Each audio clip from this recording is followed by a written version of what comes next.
Ladies and gentlemen, we are live. We are live on a terrific Tuesday night. Welcome to the show. Welcome to the streams as we got NXT tonight. The go-home show for Stand and Deliver. Me and that pretty face going to run you through all the things going on in the wrestling world. Plus, we have all the reaction to all the action tonight. It's going to be a fun one. So strap in, strap on, grab your snacks, grab your feel-good, and welcome to the Wrestling for Life Network. Let's go.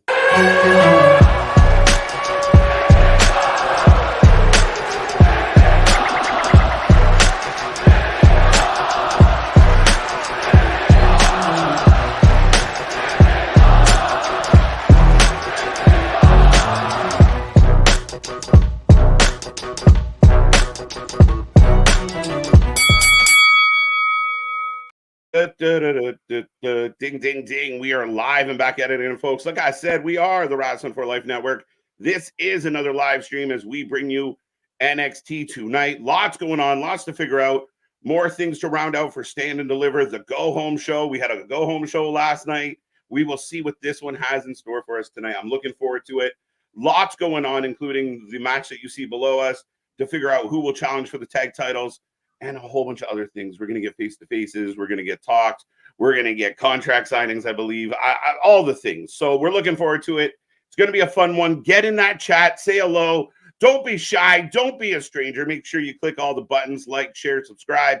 Click that thumb. Help that algorithm out. But I will remind you, I am Mr. Every Night, KJ White, the Iron Man of YouTube.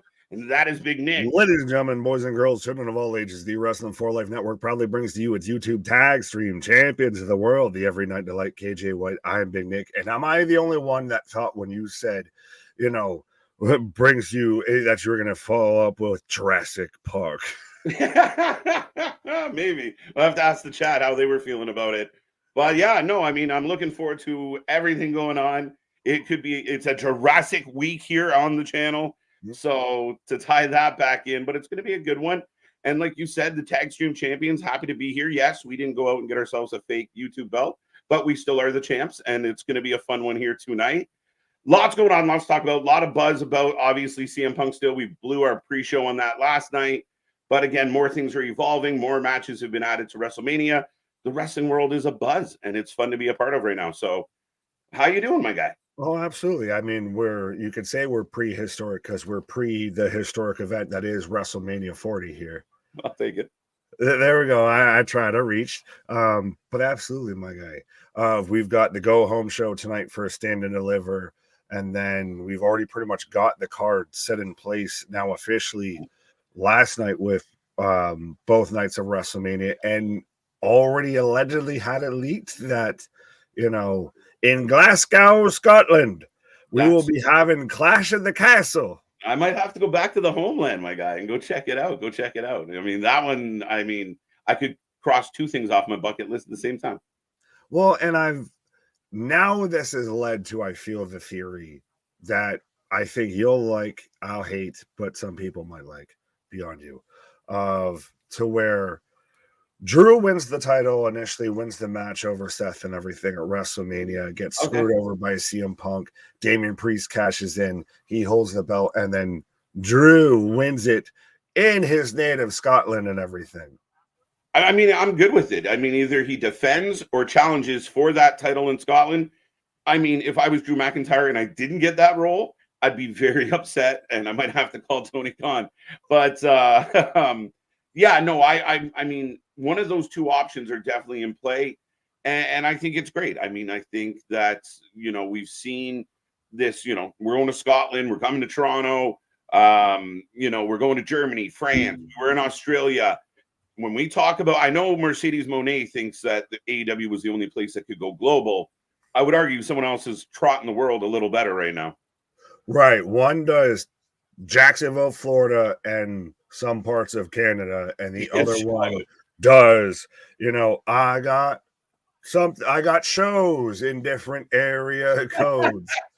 Right. So absolutely, one's going to France, one's going to Berlin, one's going to Scotland, one's talking about having shows in Italy, Japan, everywhere, this, there, and the third. Like, Triple H is just trying to work out that passport, I feel, when it comes to booking shows for WWE. Absolutely, absolutely. I like it. I think this is good. I think it sets up well. It adds some intrigue because instantly people are like, well, now he's definitely winning at Mania. Other people have the, well, maybe he, does win or he gets screwed and he's still fighting for it. I don't know. I don't imagine Punk will be back in time for that one either. So we're going to keep Drew busy. And Drew's been outstanding. Drew's earned it. Drew, at one point, we were like, maybe he just needs to go on vacation, take a pause, regroup and come back.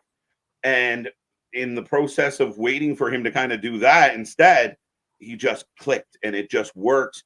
Every time we see him, we're excited to see him now. Him as this heel smartass is working so well.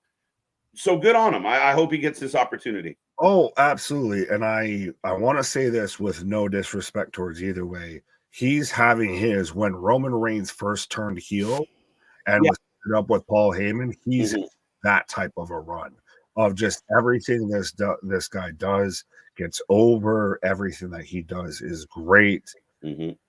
Shit, he falls into happy little accents.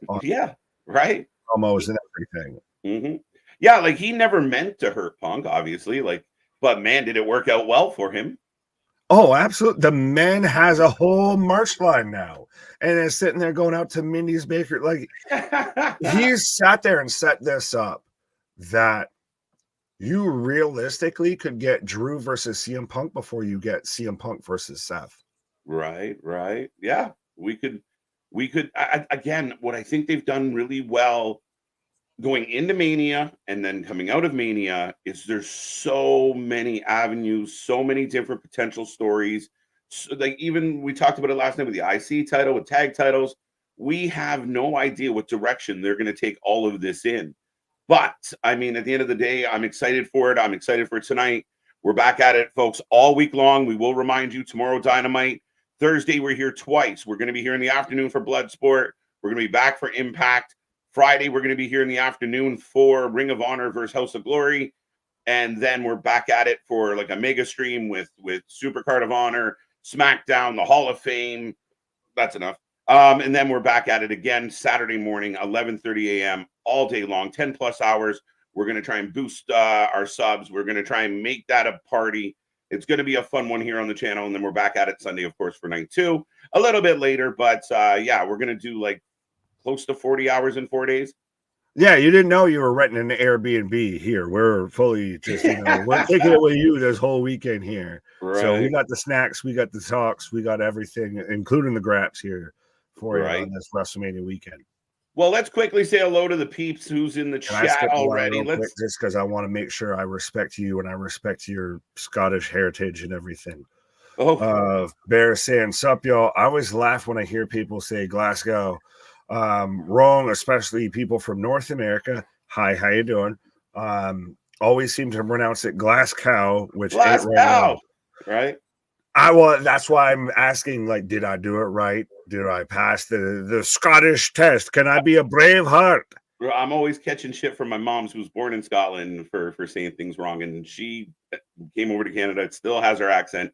Grew up in that world, so it's always funny when what are you saying that for? And you're like, I'm trying my best. So that's we were close, right? But it's not Glasgow. It's not Glasgow. It's Glasgow. Glasgow.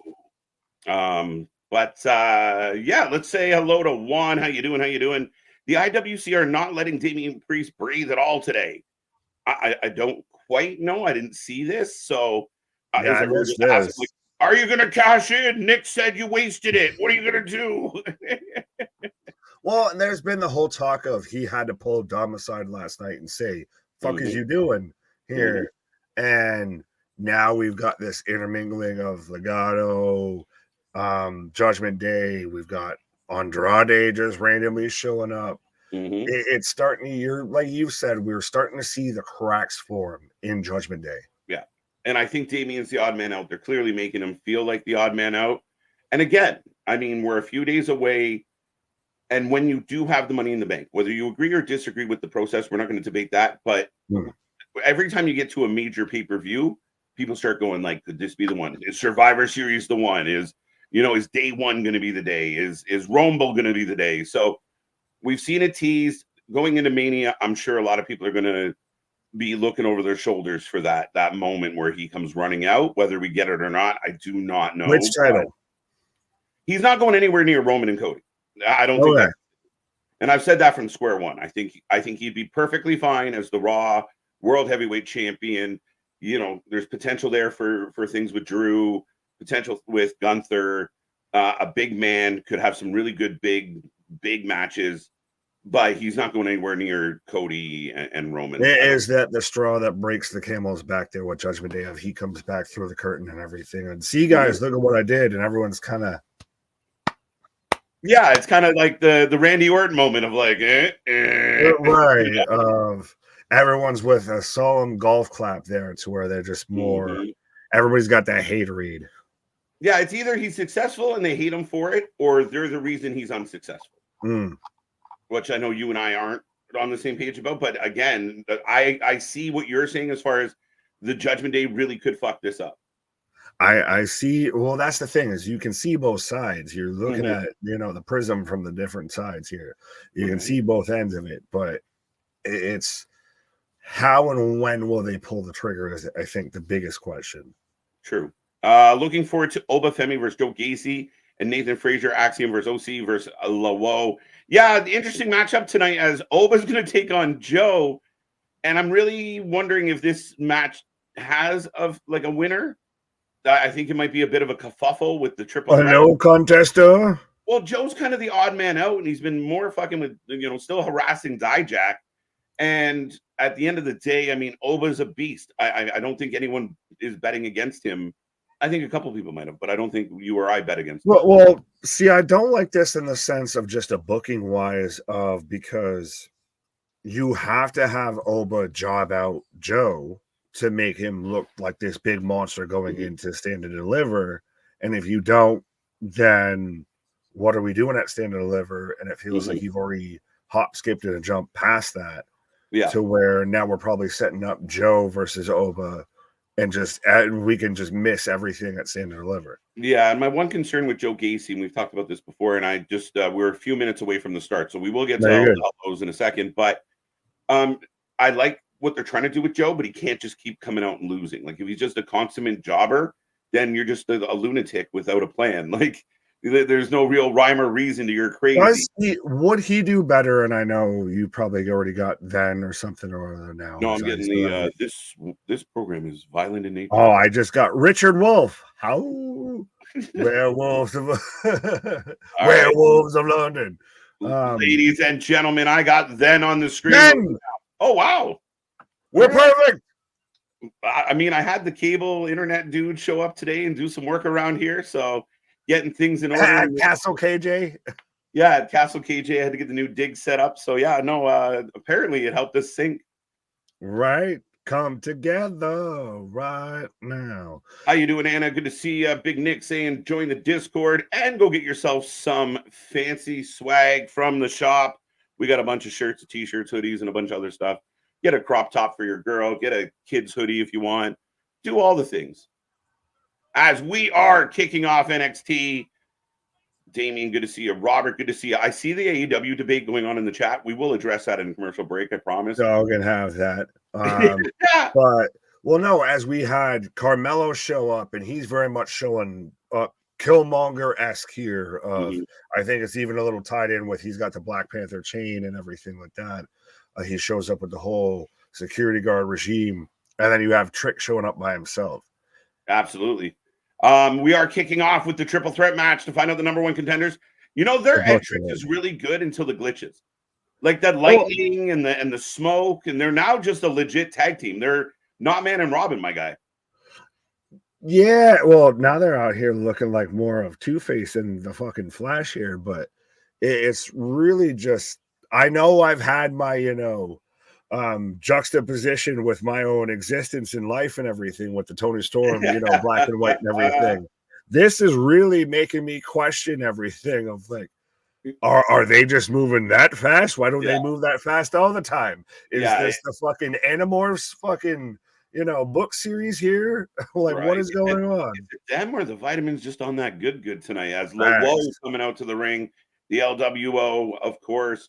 and the OC will be the third team. We will take a prediction on every single match tonight, and we will take a rating out of 10 at the end of the night. So make sure you stick around. Let us know how you felt about the show. Robert, I see ya. I recommend, Robert, watch all the wrestling. You might realize what you're watching, but watch all the wrestling. Yeah. Well, shout out to Anthony out here. Oh. Yeah, they clicked on.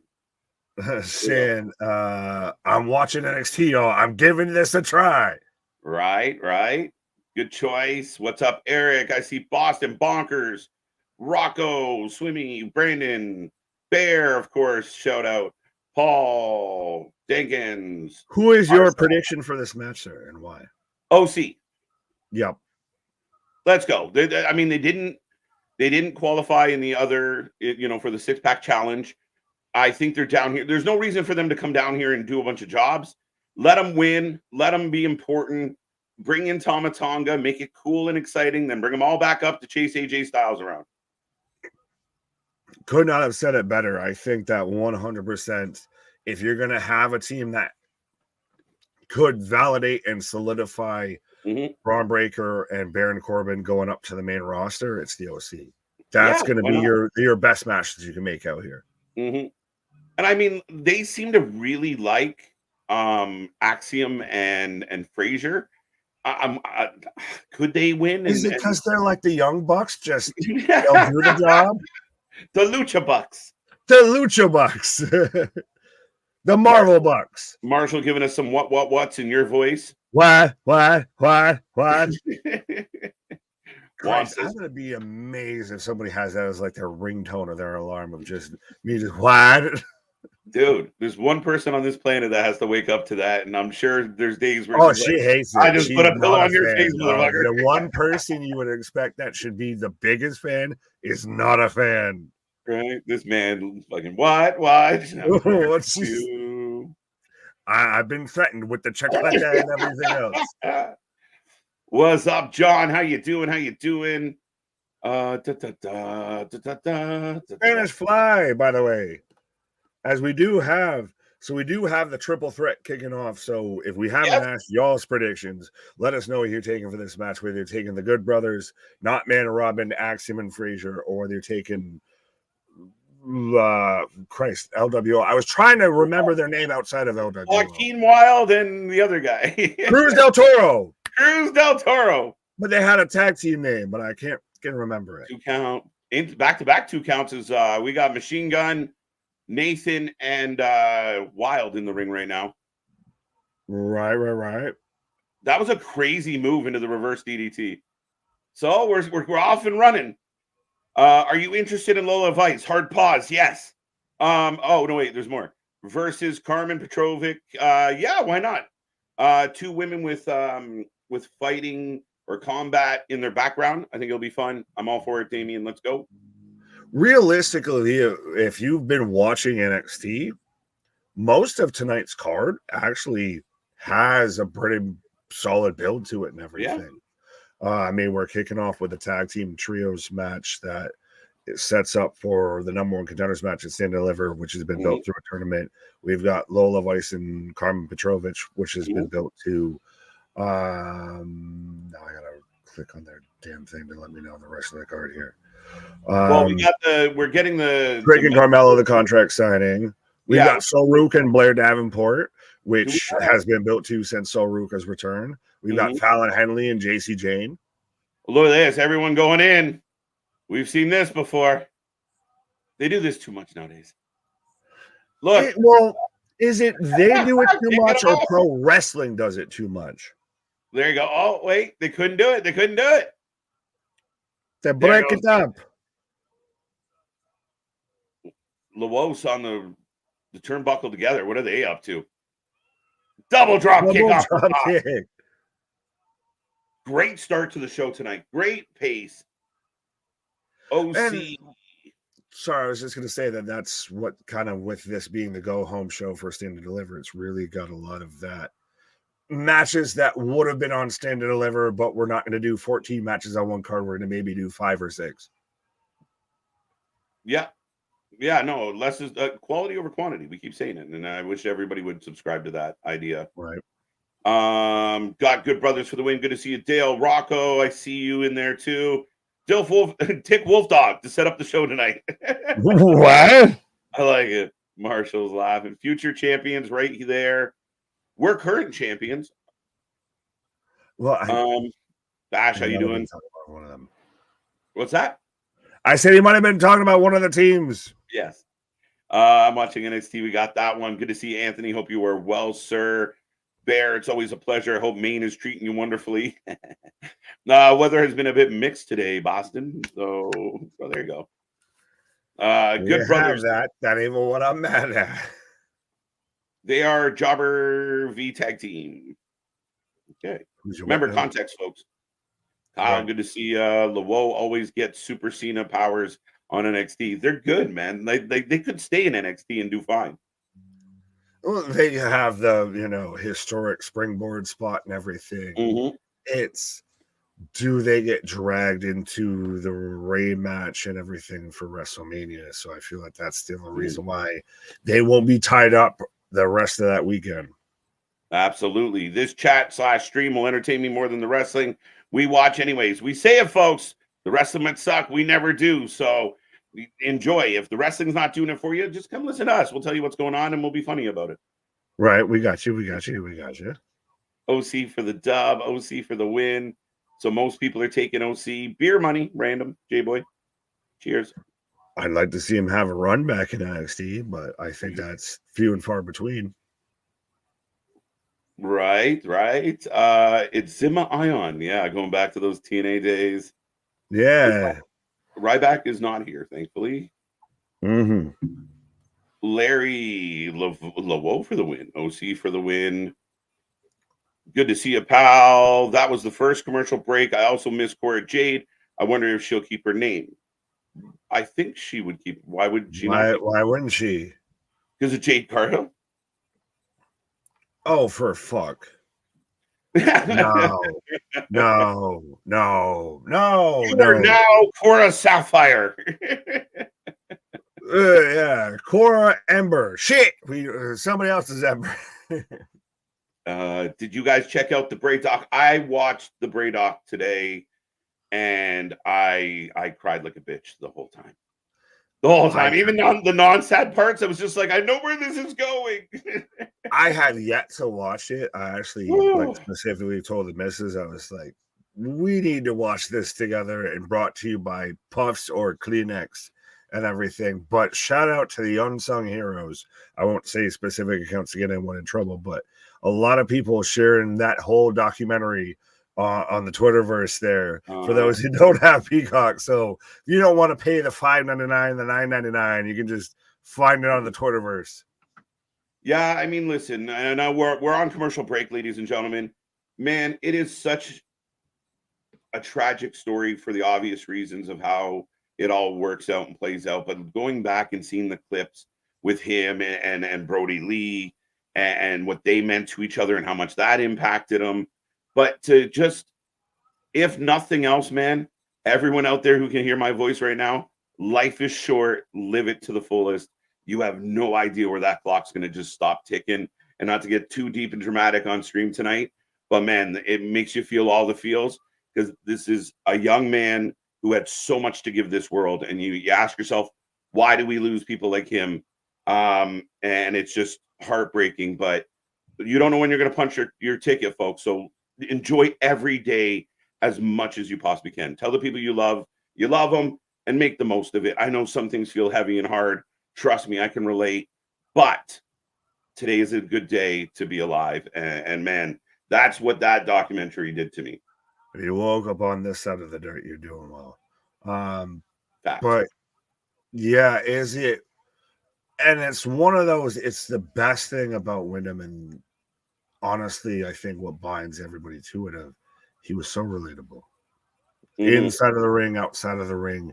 That's why he felt so special, is because he drew you in, everything you felt, every step of it, everything that this man did. So that was so impactful. I'm so sorry, Nick. Speaking of impactful. Yeah, sorry. There is a match going on. We were back from commercial break. I know we brought the mood down a little bit, got a little in our feels. But yeah, man, you know what it is? He's one of the guys that live it, that lived it. It wasn't a job for him; it was life, and he was all about it. And that's what translated, and that's why you can get far-fetched or fictitious characters over because you believe in the story you're telling. And I'd be hard pressed to find anybody, even if he was still here today, that lived it, that felt it, that was that much invested into it, that passionate about it. Yeah. I know everybody, I'm super passionate about what I do. Yeah, but this man was like, that was part of him. He was the true definition of an artist. As this is such a juxtaposition, but yeah, no, machine gun up over the top. Like this match, every 2 seconds, big pop, big pop, big pop. They're hitting all the spots. What a match. Oh, it's been a great match. It's just someone talked about Bray Wyatt right before this. We need longer commercials sometimes, which I know nobody really wants, but no, that's why, could see down in the future to where we have the Let's Rumble podcast where we can just really dive into this sugar honey iced tea. Yeah, and there's going to be just a little spoiler for everybody, but we're going to do a members only thing where we're just going to come on and do Q&A about anything. All bets are off, unscripted, uncensored. Ask what you want, and we'll play. Yeah, we really actually. I know we say the membership and the super chats and everything like that, but yeah, we really want to give you guys, your bang for your buck here and everything.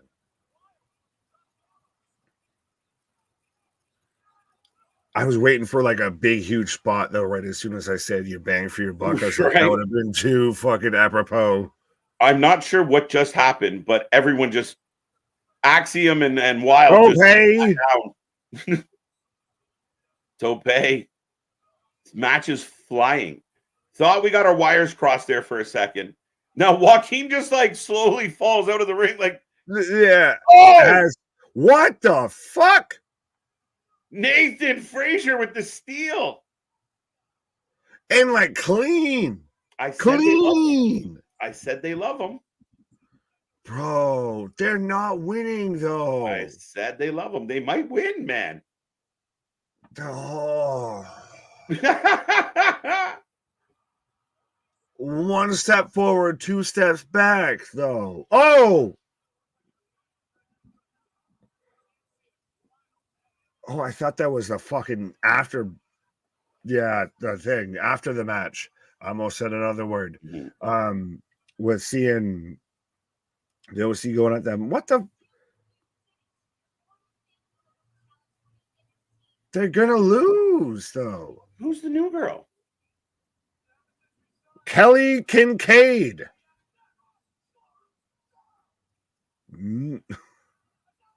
So at Stand and Deliver, it will be the Wolf Dogs, Baron Corbin and Braun Breaker taking on Axiom and Nathan Frazer.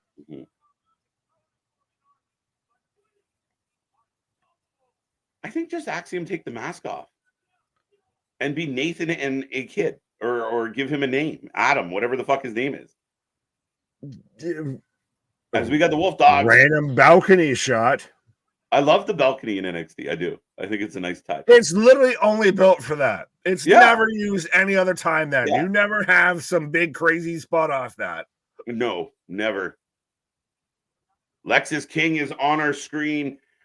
Bear, again, beautiful message, and I appreciate the kind words. And yeah, that's the perfect example of you never know, and it's heartbreaking, man.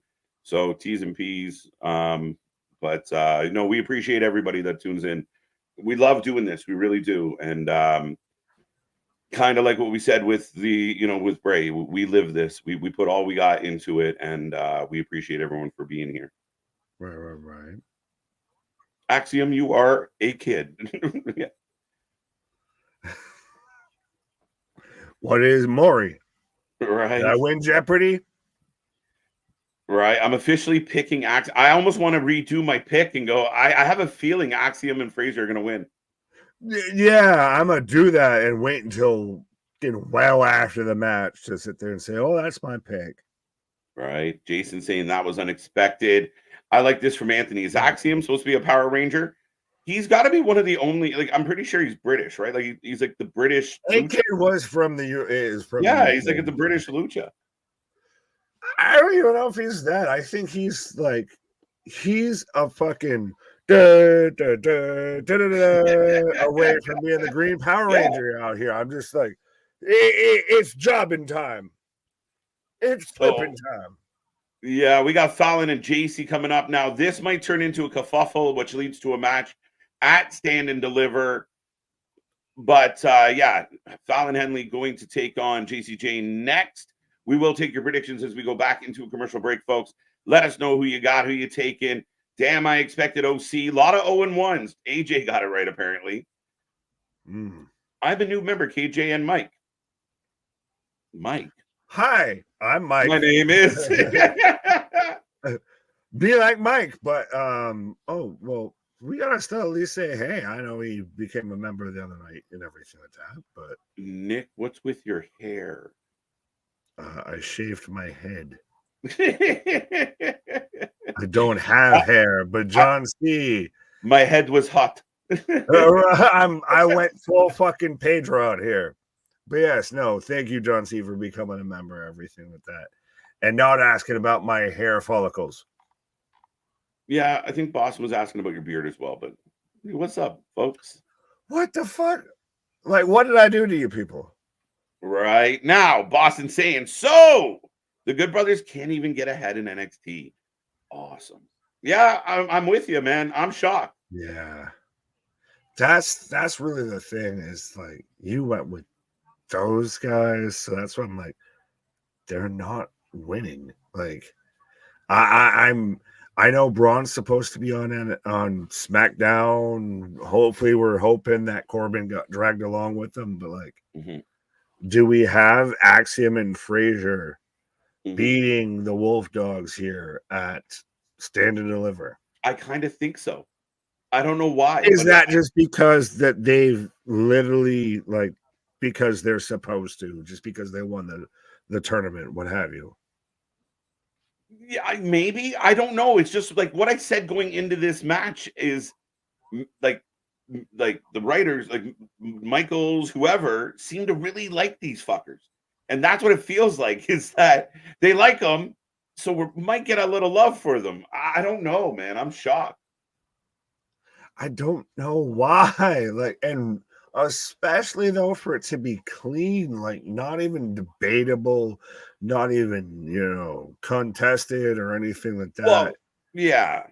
I understand why they did it clean though, because you want them to look like they just beat two main roster teams essentially. Like, I know we're talking about the Good Brothers getting jobbed, but I mean Lawo, just took the pin.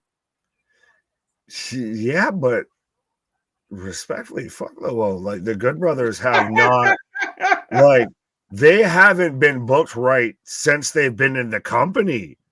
They were out here having that terrible feud with the New Day, and now they're out here. You can't get even a push in NXT? Fuck is we doing? Are you just signed because you're friends with AJ Styles and he won't re-sign unless you're signed? Is that what we're doing? Yeah, it's like we're just going to job you out till your contract's up and then you can go away maybe. Or is it a case of, they didn't win here, they didn't win on the main roster, they're going to go get some Bullet Clubby friends to help them win something? I don't know, They man. have to reimagine themselves, like you've said. A little bit.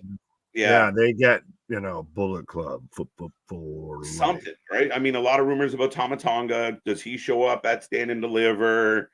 Is there a plan here? I don't know, man. I'm as kind of perplexed with the situation as anybody else out there. Fair enough.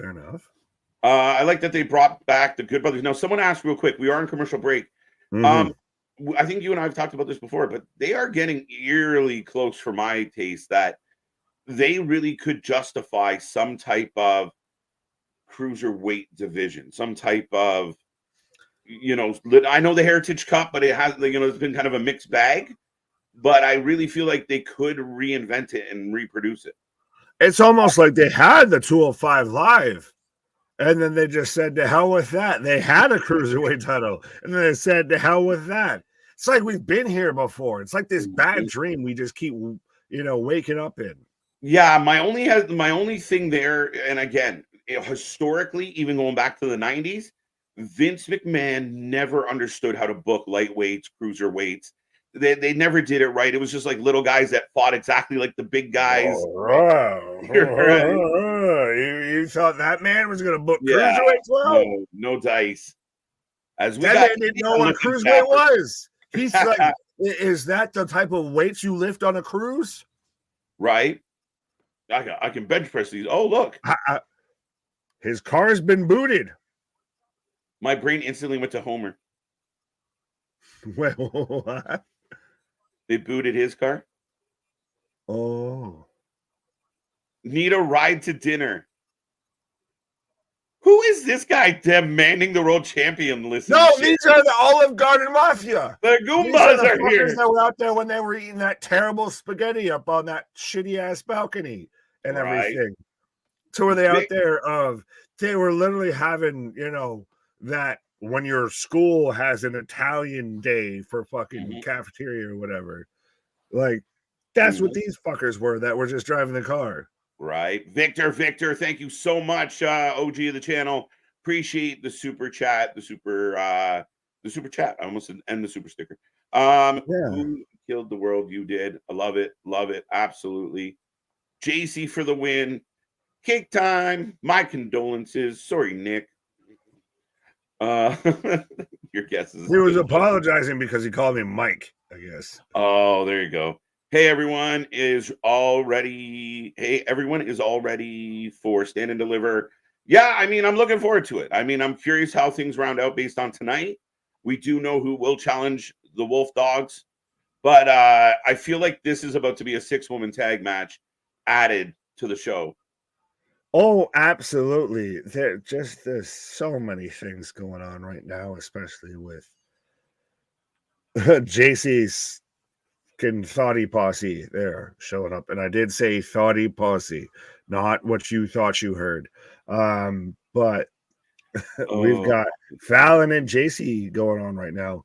And on a side note, we've got even Toro advertising on Up, Down to where we've got, Tuesday Night Heat to where they're advertising their own shows tied into wrestling multiverse. We had Lil Wayne show up on Monday Night Raw. Of pro wrestling is as close to what we were at with the Attitude Era, if not we're there just on a different level.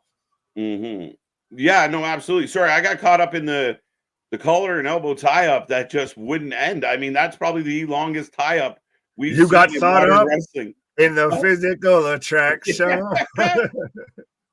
This match is off to a great start. I agree with you. I'm a little surprised that that's not happening. Now, I don't know what the overall arching story is, but I agree with Boston. I see a lot of people not really quite understanding the Axiom and Frazer situation here. Yeah. Oh, and there goes Fallon. Could it be because we get, rather than at NXT, we get a Tama Tonga shows up at WrestleMania to go at AJ Styles, with that being involved with LA Knight. Yeah. AJ loses to LA because of old friends. Right. Interesting. Braun Breaker ever getting a call up. I can't imagine they are going to lose the belts to cause power play Rangers. We talked about Baron Corbin and Braun could go up together. Now, right now they're only highlighting Braun, so maybe I don't know. Right? Anyone else hear you crack your knuckles? Because I heard that like a motherfucker, and I was like, I didn't know the mic. Do I need some bubble wrap? I was feeling a little stiff. Pause. The original club, the OC, should have won that match and it faced the Wolf Dogs. So a lot of people feeling the same way. Brother Fluff let me know that Axiom might be from Spain. I mean, fair enough. I'm gonna look up right now. Like, he's gonna be one of those that was born in Spain, was raised in England for 99.9% of his life. KJ, would that might be called a Britcha? Like a British lucha? What? Fallon for the win, Jacy for the win. Mike and Don got that one. Oh, the boys are dogs. Wolf. Right, down boy. Right. I would have enjoyed the Good Brothers Tag Team Champ run. I would too. So I'm really perplexed. I am. I get why the chat feels the way they do, Nick. I think we were both right there. I think, especially even I was saying, like, so they're gonna lose now, right? Like that's where we're at here, right? Kiana back up on the apron. This has been a good match. Tope as all hell is breaking loose out on the ringside here, flying through the air like the squirrel that she is. Secret squirrel. Here we go. The brawl is breaking out. Kalani getting her ass kicked by Kiana, the better KJ. Bruh. Wait. Fallon just punched Thea. I'm positive. Did I see that wrong? Somebody check your eyes. No, I'm pretty sure she accidentally punched her own person just in a rage. And Jacy gets the win. Jasmine needs more screen time. No, the fuck she doesn't. Actually, she surprisingly was a much better wrestler than I thought she was ever gonna be. Is that the one in the arm? That's the one that we can't ever remember the name. Wait, watch. Yeah, she punched Thea. She punched the wrong person. Izzy sold it, but she punched the wrong person. Was it that, or did she just follow through and punch both of them? Yeah, just knock them both out. Shoot the hostage. Right. Remember, no Russian. I like this faction though. Bro, what? How do you feel right now that we're seeing Ava Raine at Gorilla? I got to put a poll up. What's worse in Gorilla position, the Young Bucks or Ava Raine? Rightfully so. What is Tony Khan because he agrees with all their shit? But yeah, like, come on, bro. Who the fuck is this albino bastard beside her? Oh, not Man Corbin out there. Yo, Jacy is killing this. She's manifesting. She super kicked the talent out of Gigi, I feel, and just took it in.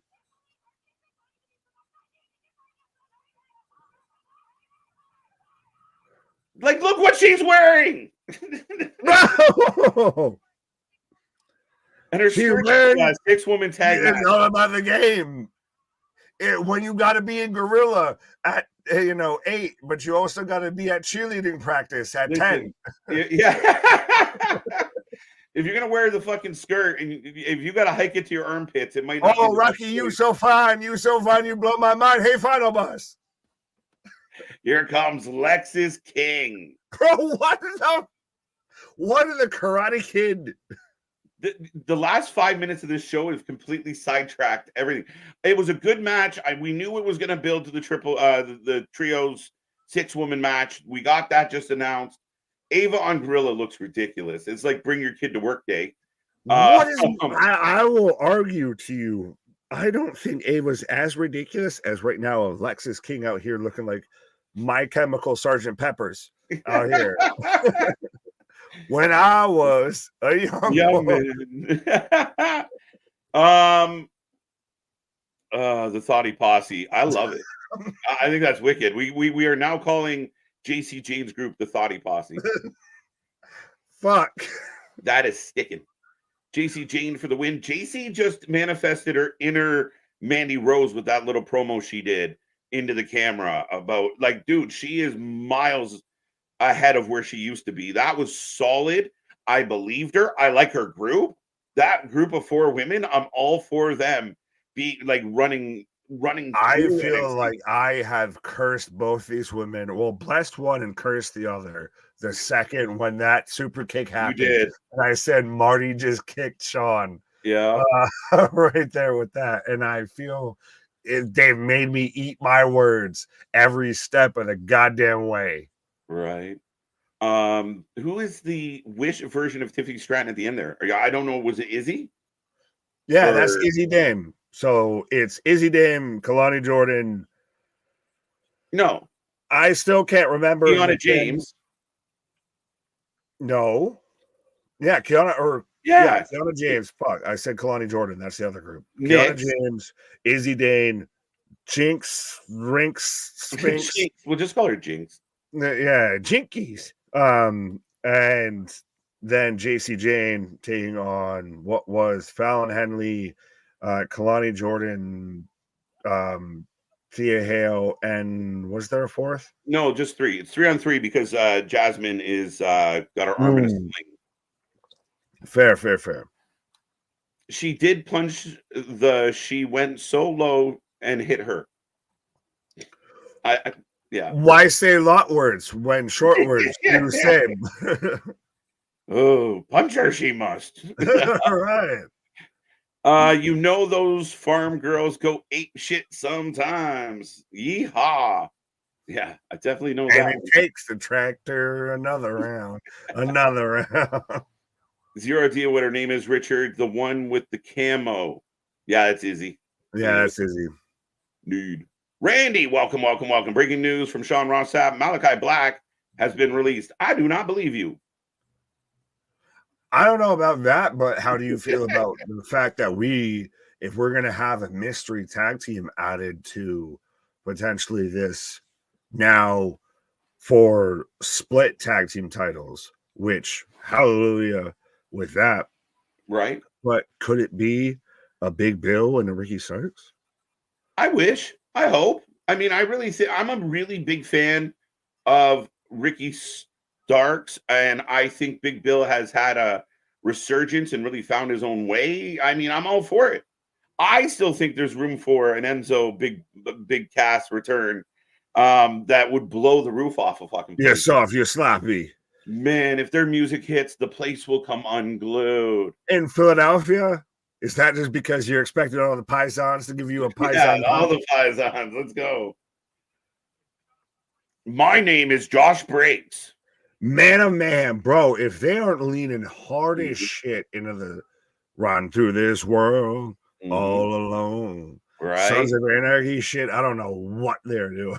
Am I crazy? I'm starting to feel like we're seeing like the influence of Paul Heyman, that all the wrestlers now are like, I am Josh Briggs, I am Axiom, I am Jacy Jayne. Like he's trained them all. Like, tell me who you are. Well, absolutely. It's 100%. Why the fuck should I be invested? Cool, that's great. You can have fantastic matches. That's great. Maybe after the 4th time of seeing you, I'll pay attention because you do some really cool shit. Sell me on the intro. Sell me on the out of the gate here. Why I should give a fuck who the hell you are. Yeah, I like it. I mean, again, it's yeah. I mean, not only are they cooking right now, but the future looks pretty bright, my guy. Christ, I mean, I don't want to say it's got an overcast, but it's definitely got an Oba Femi. Yeah, no, absolutely. Fallon hit Thea. Yeah, they even showed the replay to confirm what I thought, but I think she just turned and swung and was like, "Oh shit, that's my friend's face." She just was and so we have it announced officially.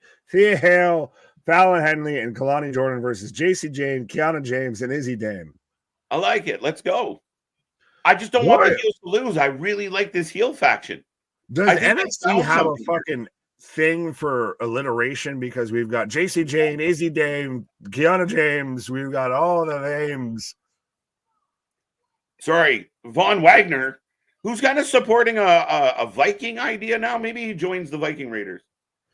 Bro, this man is just Beast from the fucking Broadway version of Beauty and the Beast. Fuck is we doing out here? Ava made the match and then ran away. What an authority figure. She feared for her life, C-Money. Someone just got choked a little bit. No one got punched in the face. No speakers were falling over. No nothing. And actually, maybe in a commercial break, I will touch on something that was bugging me today. But did you all know Carmelo and Kalani is a couple? I did not know Carmelo and Kalani were a couple. I did. There you go. Yes. True housewives of NXT. I did not know nor care. Right. AEW is probably going to land the Motor City Machine Guns and show up at Dynasty to confront the Young Bucks. My prediction: Very possible. And again, there's a lot of things to debate here. We don't even know if the WWE is interested in MCMG. That's an assumption the fans have made. And again, who's going to pay them more money and allow them to work less dates? That is the X factor that is Tony Khan. Now, will they go there? Because if they had an option between the two, you really got to consider, will I take more money? And we've talked about this a lot. Will we take more money for less of an audience, less opportunity, blah, blah, blah? Or will we take, a little bit of a hometown discount to get on a bigger platform? And that it's up to the individuals, to each their own. Yeah, that's really what it comes down to, especially now that we've entered this realm of NFL, NHL, MLB, like major sports free agency, because we have, they could sign with this league or that league a little bit. It now depends on what matters more to them. Would I rather take probably a little bit less to be on a bigger platform, like you said, or do I want to work less dates, still be able to do all of my indie dates, and still probably have a higher payout or at least a guaranteed payout? Right. I mean, it'll be very interesting. I mean, MCMG, we like them, but again, we talked about how much the WWE universe knows them, and I think they are a great fit for NXT for sure. MCMG, Young Bucks should be able to do some business. But the minute the fans start cheering for MCMG instead of the Bucks will. Could you not, though, if your WWE main roster, we've talked about that they arguably, especially now with the Usos split, you might have a weaker tag division, not to take away from this match.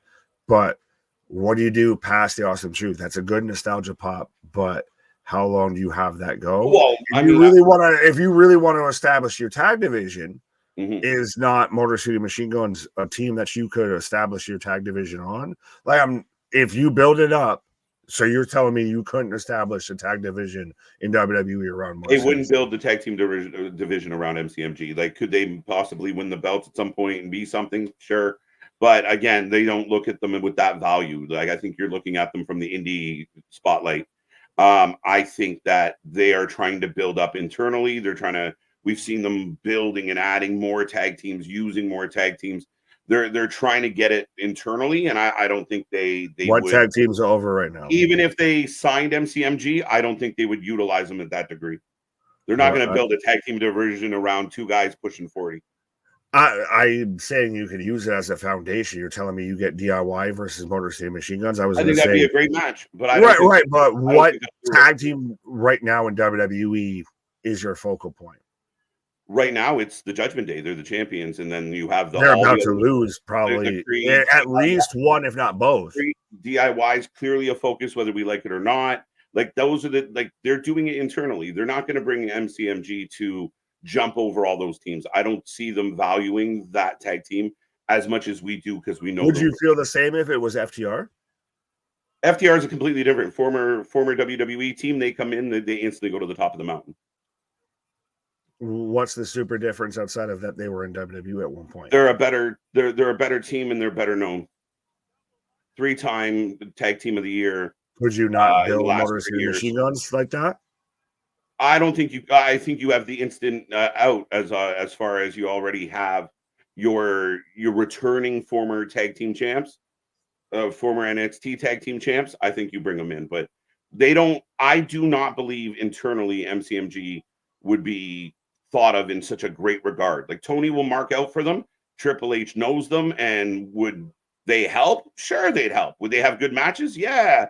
Would they build around them? No, because they're only going to be there for a few years at max. But that's the thing, is you don't need to build around them to be the cornerstone. You just need to build them to elevate that tag division, because I would not say right now that WWE's tag division is strong by any stretch. I don't disagree that their tag team is, wait. Von Wagner trying to put a little bit of what the fuck was that? Sloppy DDT. By the way, King and Von Wagner are going while we're debating. They are building that tag team division. We've seen them, even with what they're doing with NXT. They're trying to build it up. It's taken time, as we had imagined, because it's been ignored for so long. The coronation. So Von Wagner can retire now, right? Like, what are we doing with him at this point? He's already lost with Robert Stone because of Robert Stone. All of this now he's lost to Lexis King. We didn't do the Phantom of the NXT, the Phantom of the Full Sail, anything like that. What the fuck are we doing? Speaking of what the fuck are we doing? Why is Ave out here having a special meeting with Carmelo? Right. I'm liking Lexis King's character. It's hit and miss for me. We're not quite there yet. I like what they're doing with Briggs, though. Someone said that Ava's skirt is short, but it's because it's pulled up to her armpits. You're the entire police, so you can have that. I just can't take this lady serious. I can't.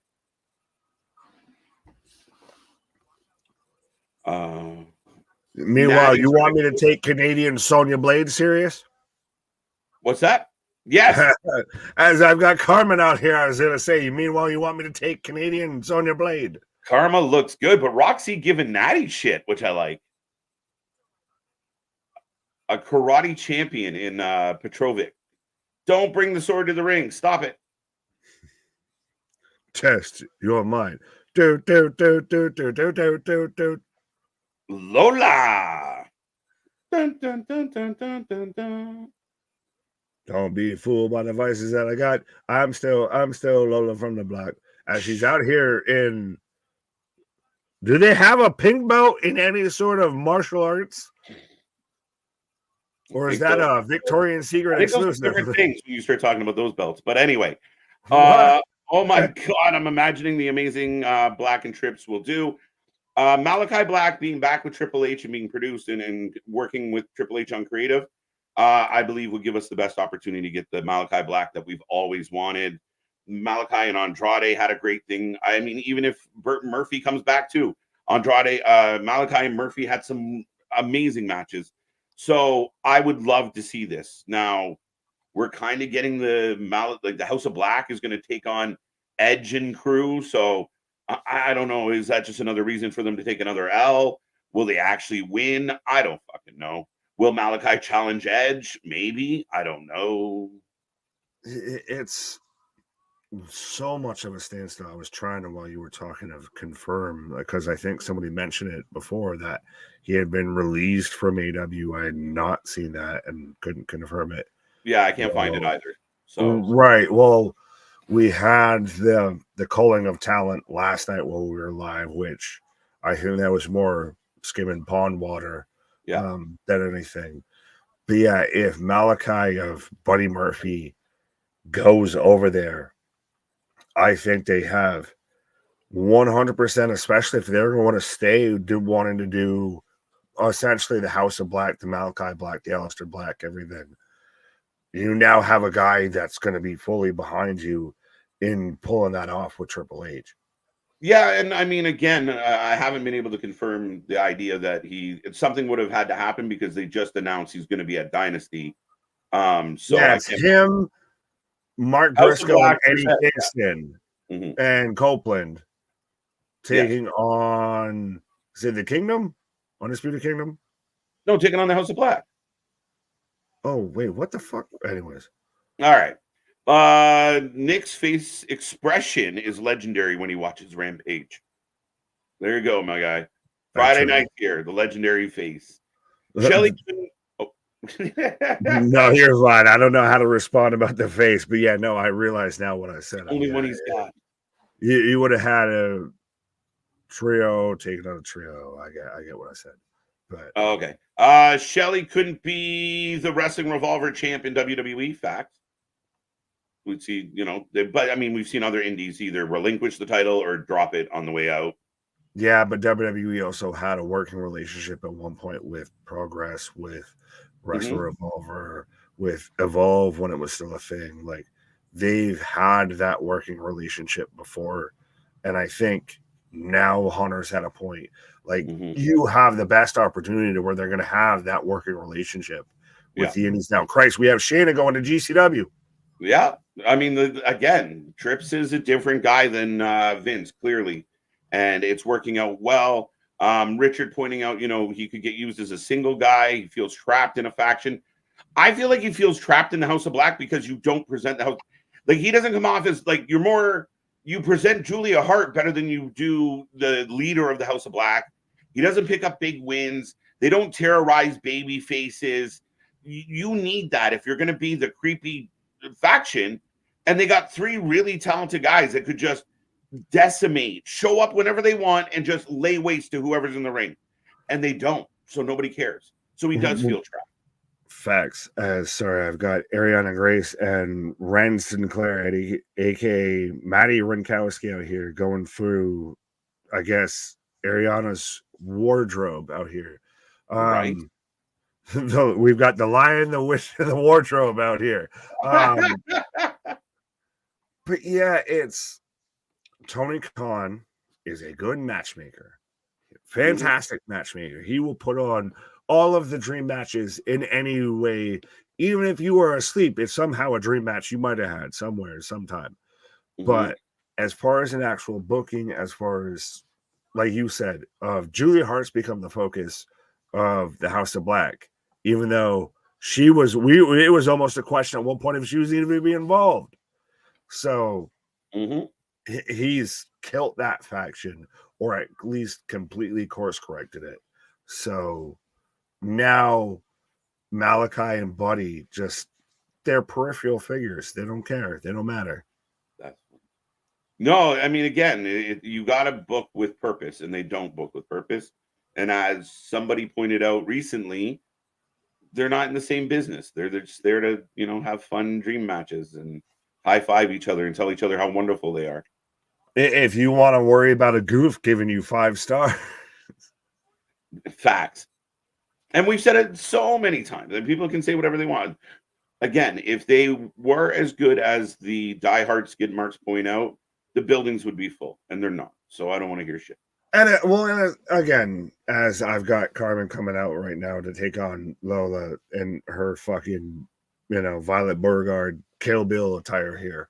But it's not, AEW needs to fail. Oh my God, I can't believe that they still exist. It's no. Now the voices, the reviews, the complaints, the echoes are starting to get louder and louder. Ooh. Sorry, they are starting this like MMA style. We gotta. Round 1, fight. A great start to this, and both of them have combat sport experience. So I like that they're playing into it. As Lola going for the armbar. Hold number 1, armbar. Oh, I was gonna pause, but what a start to this match. Let's go, ladies. Bro, you even have literally just the stances. You even have Petrovic out here with the little taunt. This is literally I'm just waiting to see them just side shuffle forwards and backwards, and it's just gonna be like a fucking Mortal Kombat Street Fighter match here. Right. Hadouken. Nice kick. But real quick to what I was saying of now the voices are getting a little too loud to ignore anymore. So which one is it? Is it everybody's wrong? Yeah. Or maybe we need to acknowledge that there might be issues. Which one is it? You know what I think it is? I think a lot of people out there, all the podcasters and such, they assess it based on what they assumed was the intent and the goal of the company. But realistically, I think the disconnect is Tony doesn't give a fuck. He's spending his dad's money, and he's happy to do so. And he doesn't care about analytics. He doesn't care how many people watch. He's doing this for him. This is his own little masturbatorial fucking money spend, and it won't change. And that's where we get it twisted, because we analyze it and review it like a wrestling show that's trying to entertain, but it's not about that. Well, and even then, I'm still... Well, I've already said it's just an indie show with a paycheck. Christ, Bully even sat there and said it's ECW with a bank account.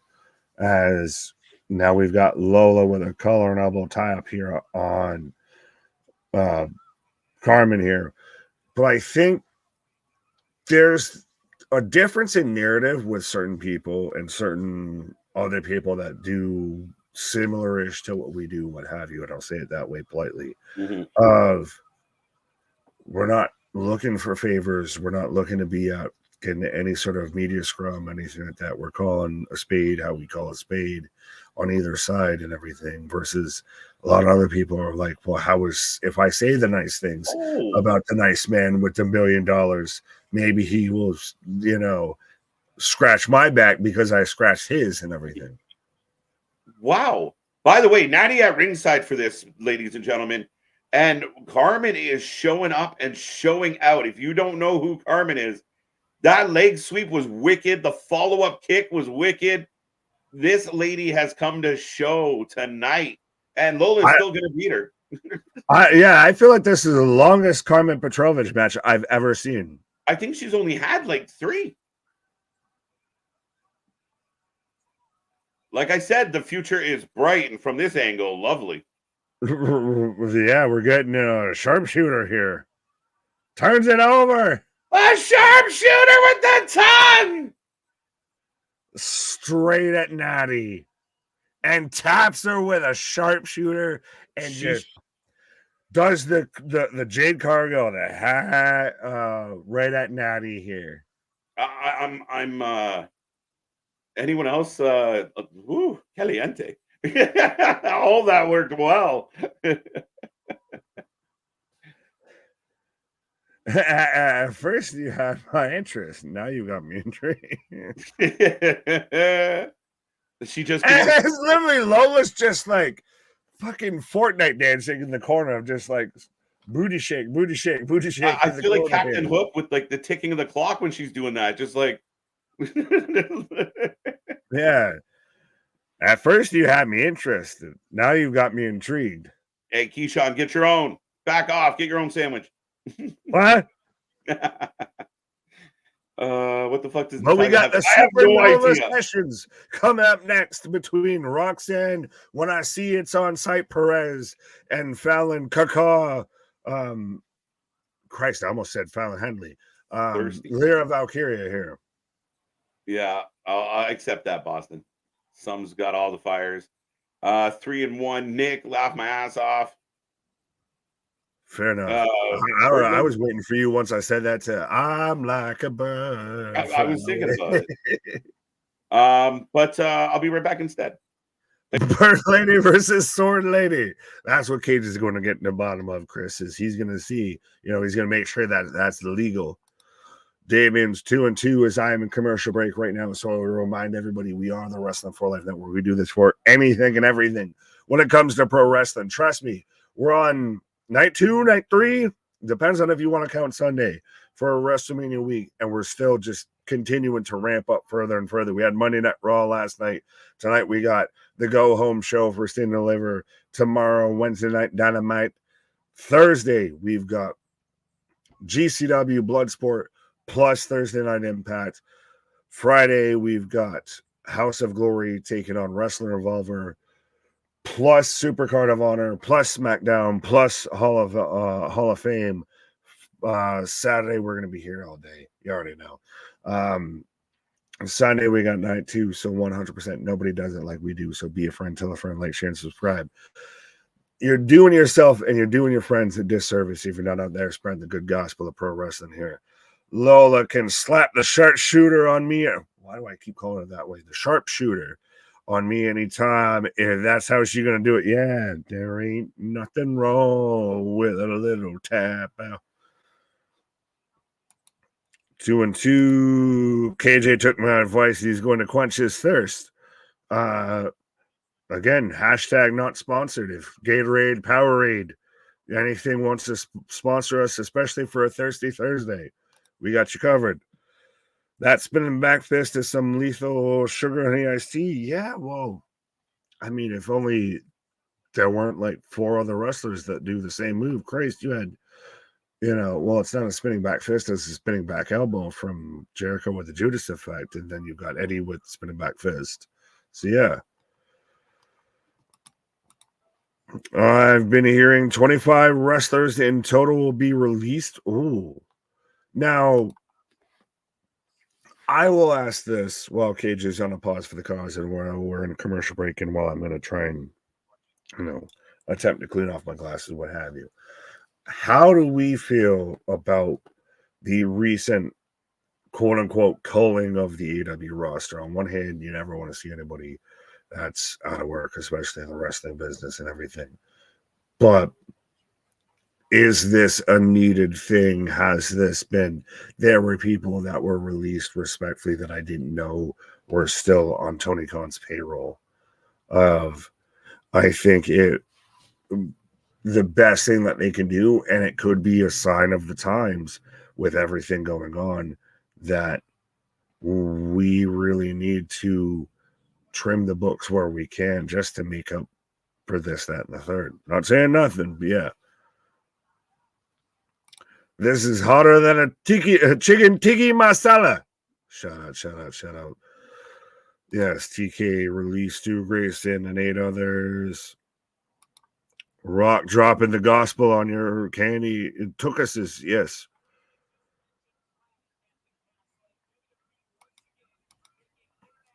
To be honest, I don't care what AW does. It's not going to change what's actually going on with the product at large. Now, interesting if it was somebody like a Starks, somebody like a Big Bill, anything like that, like an FTR that went back across, went to the other side, that does that not draw a difference, draw a line here? As WWE bigging up Clash of the Castle in Scotland, as now we're getting again, we're getting scene 7, take 5, what have you, of Ilia just getting dropped off in the middle of nowhere. And I'm sure anyone that's been either on the vitamins or had a beverage or two, probably when they were too young to, you end up waking up somewhere where you don't even know how you got there. So Ilia's now just walking into just random storage containment unit. What? That would make me care if they were released people who would actually go somewhere else and make a big splash, but it's basically bottom feeders that can't make it a Ring of Honor either. But again, I feel like if they would have done Ring of Honor as an actual developmental, some of those people wouldn't be there. Christ, we have Supercard of Honor on Friday to where we have a whole story between Dalton Castle and Johnny Nitro, Johnny Mundo, Johnny whatever promotion I'm signed to for this fucking week. A whole story built around him kidnapping the boys. And well, now I guess he did away with the boys because they're future and never years. So we literally had part of a payoff of a story thrown away because people were released. But we're getting the sit down now between Ilia and Tony. As Ilia is just to be continued. Jesus, as this is outmanned and outgunned. Bro, this is, I swear to God, they're doing specifically metaphors, intro videos, and everything like that to look like goddamn Powerpuff Girls and fucking Toonami shit, because they're just placating on us being all us of the 90s generation being now the ones that actually spend money on everything. But yeah, goddamn. So we go from to be continued with Ilia and Tony sit down and actually are going to have a powwow to the Supernova sessions with literally all we were missing was the Teen Titan theme here. As we've got Lash Legend of Jakara Jackson out here with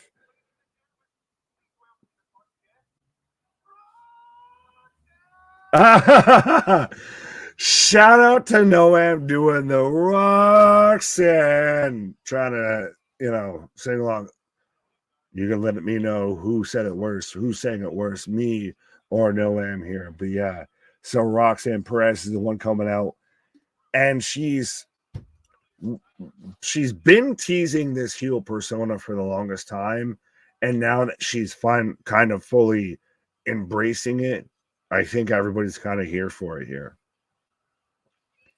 Shout out to the police. Hello. Metaphors graphics look like some Spice Girls ish. They look like, getting Powerpuff Girls, I feel. Small table in mob movies ain't good. Yeah, that's how you know is how close you are sitting to them. All the cliche mob movie stuff, absolutely, little bit. Woke up this morning and got yourself an Ilia. Supernova sessions, yeah. Tyvon saying, do you think Trick versus Mello should be a one-match thing or a series matches feud? I think we've kind of had all the build-up to this. My more question is, does it need a stipulation or does it just need to be a singles match? Because at this point, that is up there of one of your, I would say that's in your top 5, at least your top 10 of matches that have been built up for WrestleMania weekend that you're excited for. So I think absolutely it should be probably just a one-off. My question is, does it need a stipulation or do you just have a fantastic match, which I think they both can deliver? Roxanne looking good in those jeans. Genuine. Girl, is there any more room for me in those jeans? As Roxanne out here even pointed out of the title that was taken from me.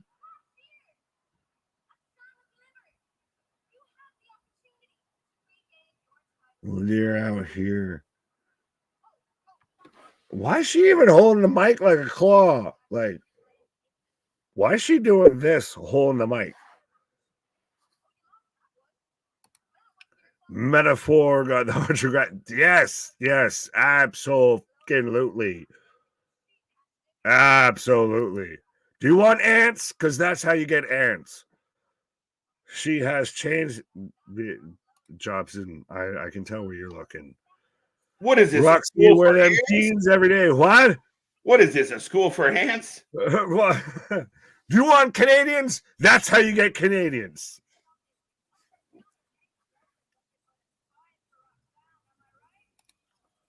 Oh. No, I was just clicking away. How you feeling, sir? How you feeling? I'm feeling well, sir. How are you? Yeah, we've got, now the Supernova sessions. We've got the Karl versus Roxy. I like this little exchange between them. I don't know Metaphor needs to be in the middle of it, though. I think it's the only, do you have them do this, as a interview thing backstage, and then you have Roxanne just, I know where the fuck you are, and just jumps her? Yeah, that would really be about it.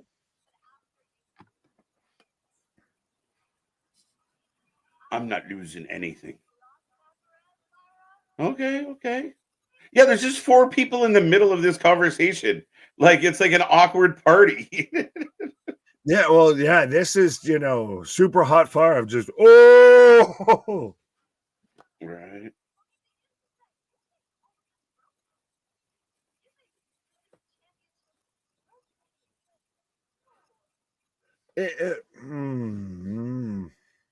Shout out homie just was randomly behind Roxanne with an IC championship belt just strapped to his stomach on his phone like a motherfucker. But right.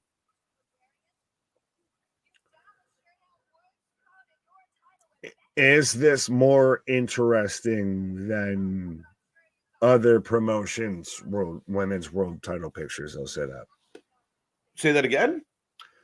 Is this right now what we're seeing between Fallon and Roxanne more interesting than other wrestling promotions world title pictures? I'll let you do with that what you will. Women's title? I mean, specifically in the women's division. I mean, I think NXT highlights the women substantially, and yeah, I think this is working extremely well. I'm looking forward to this match, and Lyra is cooking. Would you say she's deep fried? Ain't no thing but a chicken wing. Ain't no thing but a chicken wing. There you go. Uh-oh.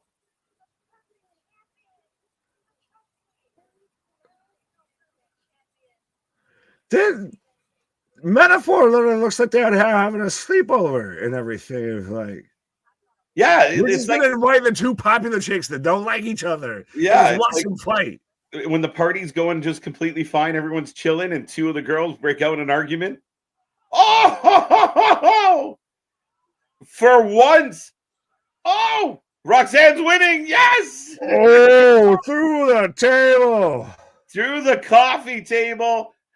And again, for all the people we've seen Roxy smack, Lyra's the first one with an answer. She had more Smirnoffs than her. Well, attitude adjustment. No, sorry, White Claws. White Claws. Boo. Hashtag not sponsored. Who do you want to take the NXT title from? Ilia, Tony D'Angelo, Trick Williams, or Dijak? It's Trick. Whoop that trick. Whoop that trick. Speaking of Dijak. Yeah, we've got the Dijakinator.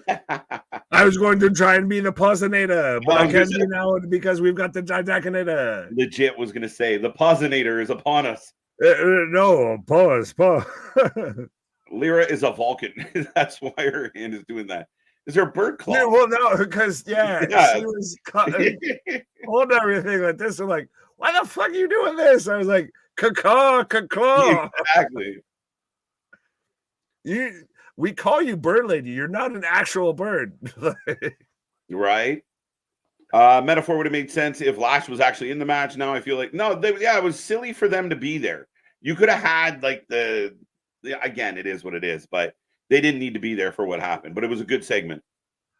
You know who needed to be there and who I hope is actually back from whatever mysterious ailment that's plagued them? Wendy Chu.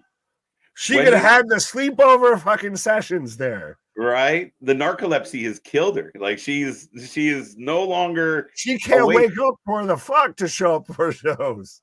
I'm wide awake. No, you're not. Where are you? Natalya feels a whole lot. By the way, they did a Dijak package. Oba, here's it. This man just stomped into the ring. We had the Street Fighter shit and everything before we were talking about what Hadouken. This man is fucking 100%. He is Blanca. He is just about to tear some motherfuckers apart here. This is a grown man playing with children. Pause. It really is. Natalya feels a whole lot like Jericho now. Shake my head. A great comparison with both of them working with younger talent all the time. I just don't know if you bring anything to the table. No, I disagree with this comment completely. There is a huge difference between Natalya. Natalya is in the twilight of her career. She works with younger talent and puts them over. Jericho hasn't put a single human being over, not even himself. So I get the comparison that they work with younger talent. You don't remember he got Action Andretti over it for like a week? Oh, yeah. They let him pin him and then set him on fire. Thanks for helping me there, vet. Right. I'm a wizard. Right? No, and I mean, Natalya is a gatekeeper. They use Natalya to play a role. She's really good at it. She's a Hall of Famer. I know we take the piss out of her a lot, but at the end of the day, that's where the buck stops. The difference, Natalya understands that she's in the twilight of her career. Jericho thinks he's giving us the best matches he ever gave us. Yeah, if they weren't Canadian, would you say that? Because I would say that Gallows and Anderson are still at that level. Baron Corbin went down to NXT to kind of help raise up NXT talent. Becky Lynch even did it, and now she's in a prominent feud in WrestleMania. Yeah. So there's nothing saying that this doesn't turn around and course correct with now Natalya, or she hits something that strikes like lightning and gets a run with her. Yeah. it's one seems like they're trying to do what's best for a business, and the other one seems like they're trying to do what's best for them. Yeah, 100%. And that's the difference is, like I said, they understand their roles, and Jericho is got a money mark in the back pocket, and he's utilizing that to the nth degree.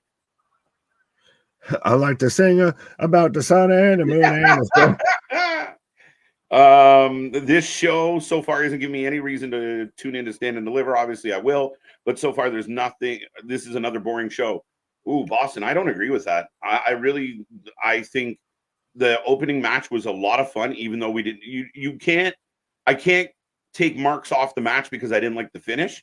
I think the match itself was very entertaining. I thought Petrovic and Lola was the highlight of my night, for obvious reasons. And the freaks come out at night. The freaks come out at night. Yeah, maybe the women's trios, like that 6 women's match they set up, wasn't the most compelling stuff. Fair enough. But that's a total of 6 matches that are on the card and everything like that. Like, you could say, all right, I'm not super hyped for Lyra and Roxanne. I'll give you that. But I still am. got. I'm not saying you. I'm saying I'm answering the comment. But even then, you've still got Ilia versus Tony. You've still got Carmelo versus Trick. You've still got Alba versus Dijak versus Briggs. You've got 3 beefy boys slapping meat paws. And then now, granted, not the biggest fan that it's Nathan Frazer and Axiom that they're facing, but we do still have the War Dogs, Braun Breaker and Baron Corbin in action at least. Yeah, we got lots to go. I didn't find the first portion of the show boring. I mean, it's fair that you do, Boston, but I'm not bored. I think the show's been doing all right. I think the pace of the show, the matches they have given us have been solid. I like that segment. I didn't think Metaphor needed to be in it, but I thought the 2 ladies that were the focal point made sense. I think they killed it. I thought Lyra cooked Roxanne. And when Roxanne's been walking around smacking everybody in the mouth, Lyra is the first person to ever have an answer for it. And it helps me feel like my prediction that Roxanne's going to win on Saturday is even more accurate now that she went through that table. Well, and even then, like we talked about it, and it was a good discussion point for both of us and everything with the whole come right back through Gorilla after a match, which shout out Kevin Dunn. I think WWE is just trying to make a point of every show of here, Kevin Dunn, here's some shit you could have done, but you didn't do it. So that's why you don't work here no more. You're having Jacy Jayne sit there and cut a promo while she's backstage in Gorilla and everything. You can literally cut over and see everybody right there. Well, set up like this is the pretend gorilla. We'll have the real gorilla over here. But you had that set up to where that got Jacy over. You had all of that match set up just off of that interesting shot right there. For sure. As we are getting this is one of the first ones I've seen, but a package for the Hall of Fame ceremony, including the Rock's grandma, Leah Maya. So, yeah, that'll be interesting. Roxy's supposed to be a heel, but it's so funny every time she talks because we know she's a natural baby face, and seeing her be a heel, I actually think she's done a really good job transitioning into a heel. Oh, absolutely. 100%. What the? So they're talking to the ref. So she's ensuring a decisive winner at Stand and Deliver. That's what this is. They got to get Ava off TV. So I'm calling it now. That ref's going to take a bump and be out of the match for a good portion here because now they're setting this up that, well, he's going to be that crucial. We're setting up that we're going to have this, that, or whatever. So he's going to take a bump and all bets are going to be off here for a little bit. Lyra, Natalya is comparable to Dolph Ziggler. Yeah, I agree with that. That's a better assessment. No offense to Jericho. I just don't feel all of the offense. Yeah. No, I agree with you, Real. There is no umph with Natalya. There, not really. Whoa! Thank you for switching it around. The chairman.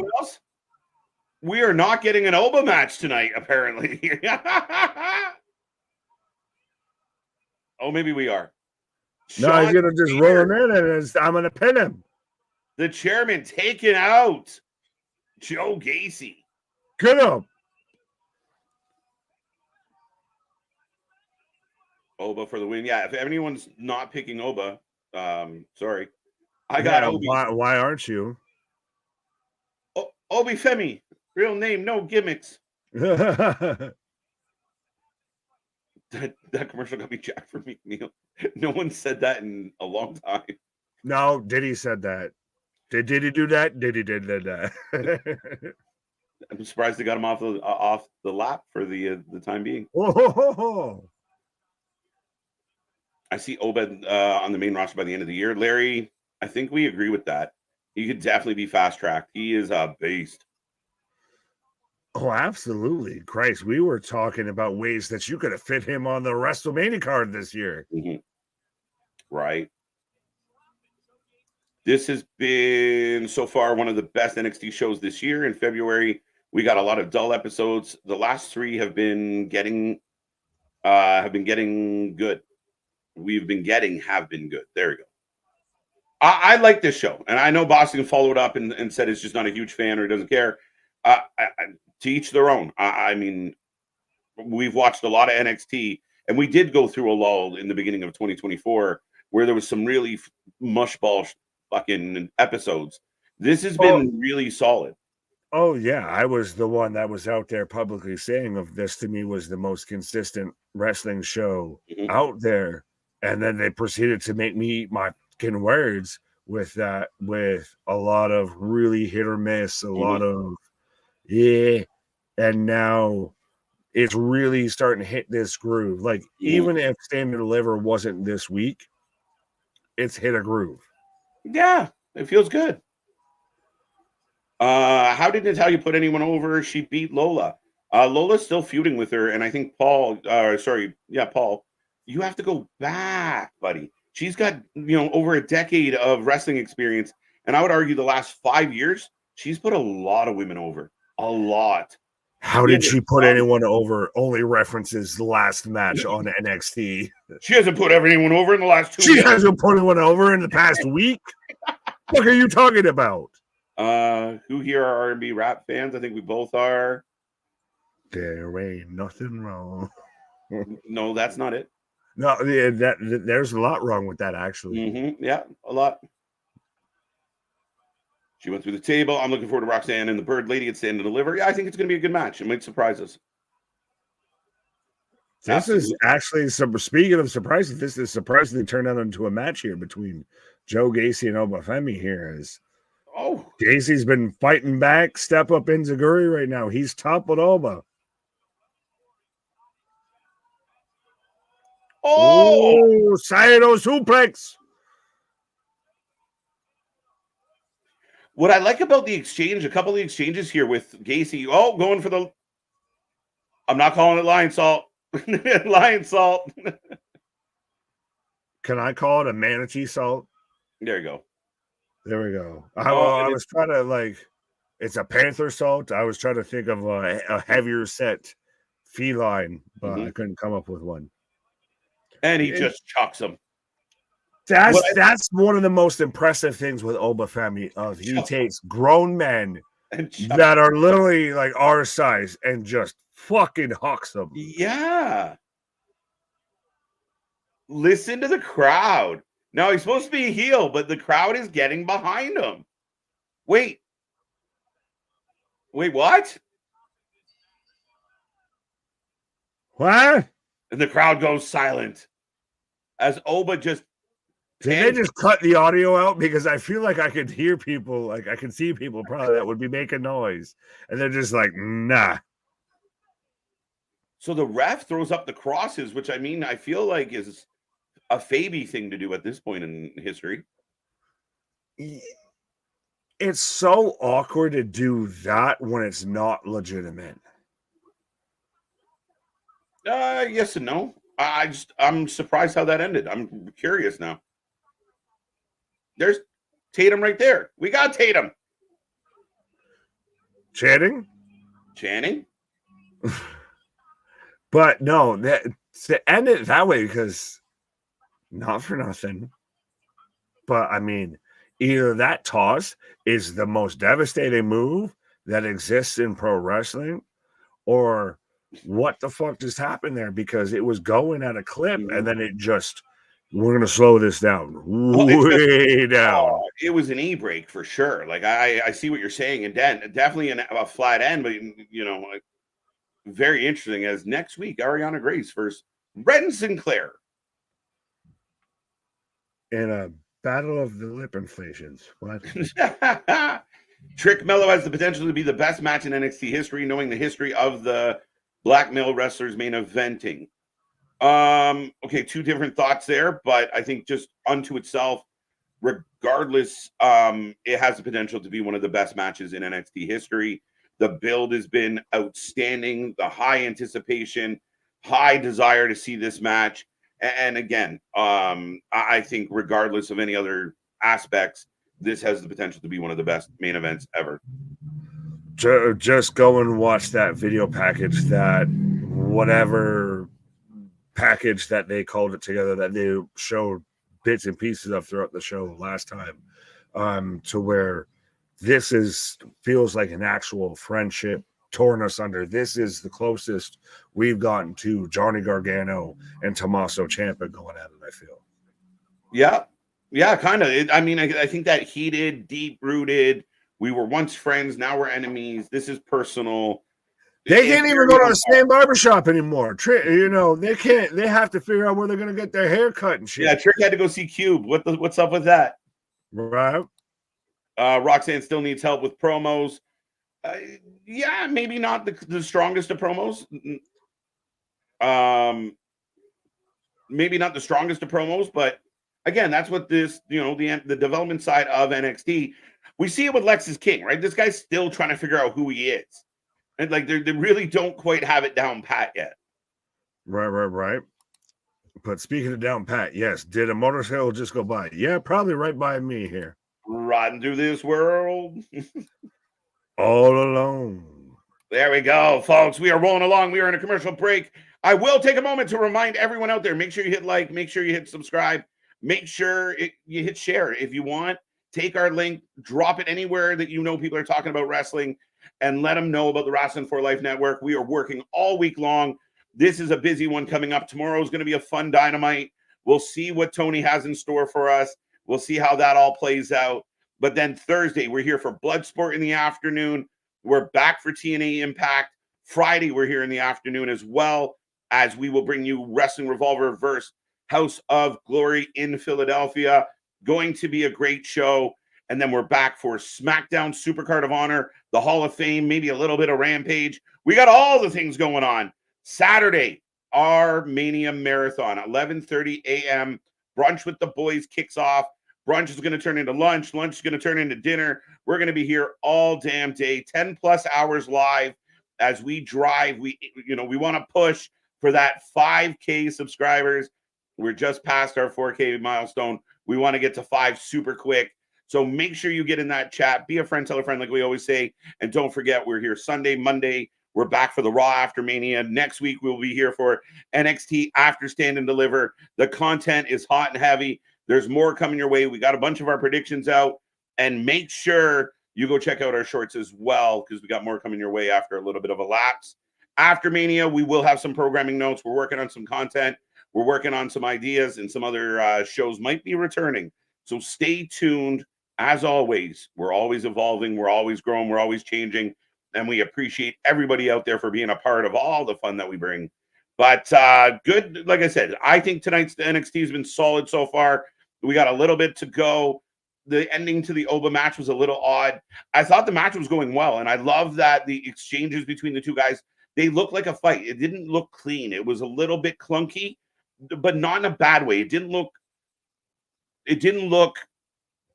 sloppy. It looked like a fight. It looked like, two guys were trying to find their spot, two big boys. But Ariana Grace is now gracing my television. So up next, Ariana Grace. I'm picking Roxanne to win. I pick Roxanne to win as well. Give me Anthony Henry versus Alexis King in NXT one day. Yeah, we'll see. I mean, I wonder if any of the cuts from AEW do wander over to NXT, like an Anthony Henry. Could he find a groove? Could he, do they all go kind of work the indies? We will see. Time will tell with the releases. Does Tony Khan have more releases up his sleeve? Because I saw a post going around today of like Tony's doing what's best for business and what's best for AEW and the product and the wrestlers. Two things about that I find very odd. One, Tony Khan was very critical of WWE doing the releases. Oh, by the way, it's Ren. You guys can let me know. Are you taking Ariana Grace, or are you taking Ren Workowski? I thought this match was next week. It's right now. I really don't know how I feel about the Adidas one-leg tracksuit here. But that all being said, yeah, Tony Khan has some things to figure out. Again, when you throw stones, you got to be very careful, because when you start doing what the other company did and releasing people, then you kind of, well, I'm doing what's best for my company. They felt the same way when they did it. So that's one thing. Second, releasing people that you never utilize or we never see doesn't really help at the end of the day. There's other, how deep will this go? It looks like Gacy landed on his elbow bad. I hope he's okay. There you go. So it could have been a legitimate thing. Maybe he popped his shoulder. I hope it was just a kayfabe thing, but it seemed unexpected for sure. NXT had some incredible talent main event shows. World-renowned talent, but Trick and Mello aren't on that level, and I don't see them having a great main event in NXT history. Ooh, I don't know, man. I think that's underselling Carmelo and Trick and what they bring to the table. We'll find out. The Saturday will tell us for sure. But again, just because we've had great talent before, there was a time where if you would have said, Gargano and Ciampa were going to be a historic rivalry in NXT, people would have shook their head and been like, are you crazy? These two guys? But they come into that moment. I think the build for this and everything's setting up, it has a lot of potential. It really does. Now, will they hit the mark? We'll find out. Second breakfast. We can't forget second breakfast. It's going to be all types of snacks on the show. We're going 10 hours. Trust me. We're like this close to having pea bags. So in 2 years, Trick Mello are going to reunite at the barbershop on SmackDown. Potentially, Paul. Potentially. Check out our shorts. Pause. Eat my shorts. No sleep this week. No. Between being live and all the other content, and then, there's no sleep. No sleep till Brooklyn. Give me Anthony Henry. Got that one. It didn't look rehearsed. That's exactly, I agree with that. This match is not bad. I don't much care, but decent match from two upstarts. Got Grace for the win. Maybe not, Vance. I've got nothing better to do this weekend. I'll probably be here with y'all. Well, Stoner, Jesus. Anytime Jesus wants to hang out with us, we're pretty thrilled. So I accept that. I'm glad you don't have anything better to do, I guess. But I'll take it. I take it. Ariana Grace is one of my favorites. She's coming into her own. I didn't like her at first, but she's starting to figure her shit out. And this gimmick is, dodges the kick. I give her some credit. She is figuring her stride out. Obviously being the daughter of Santino, that's got to help. As far as him being able to, guide her a little bit. Look what he did with his career just based on the fact of his character work. Ren misses in the corner. Ariana for the upset. Grace for the win. Oh, and she uses the rope. Booker says, I didn't see it. Ariana Grace using the bottom rope to secure a W. The tongue gets poked out, and then she goes right back into pageant mode. Good job. Ren Sinclair forgot her pant leg. Yeah, what happened there? Right? She's rocking the Sporty Spice. She's rocking the Sporty Spice look minus one pant leg. Ren's gear is awful. Yeah, it looks like she just walked in off the street for a tryout. It's not good. Doesn't look legit. Going with the non-blonde. Fair enough. Grace. That's an old school fashion KJ back in the day. What is Vance? But I'll take it. Man, I love Ariana Gray's theme song and her entrance. Would be cool to see Grace versus a timeless Tony Storm at Wembley. Oh, interesting. All right. As right now they're reminding us, 10:30 a.m. the Slammies. Look at all the shit they got going on. Tomorrow, WWE Speed, which still sounds like a Tony Khan produced show. WrestleMania kickoff, Stand and Deliver. We got all the things. Grace wins. Yes, she did. WrestleMania pack be out Wednesday for WWE 2K24. Really cool. And now they're giving us a rundown of the card for Stand and Deliver this weekend. Looking forward to it. You guys can let me know in the chat. Are you looking forward to Stand and Deliver?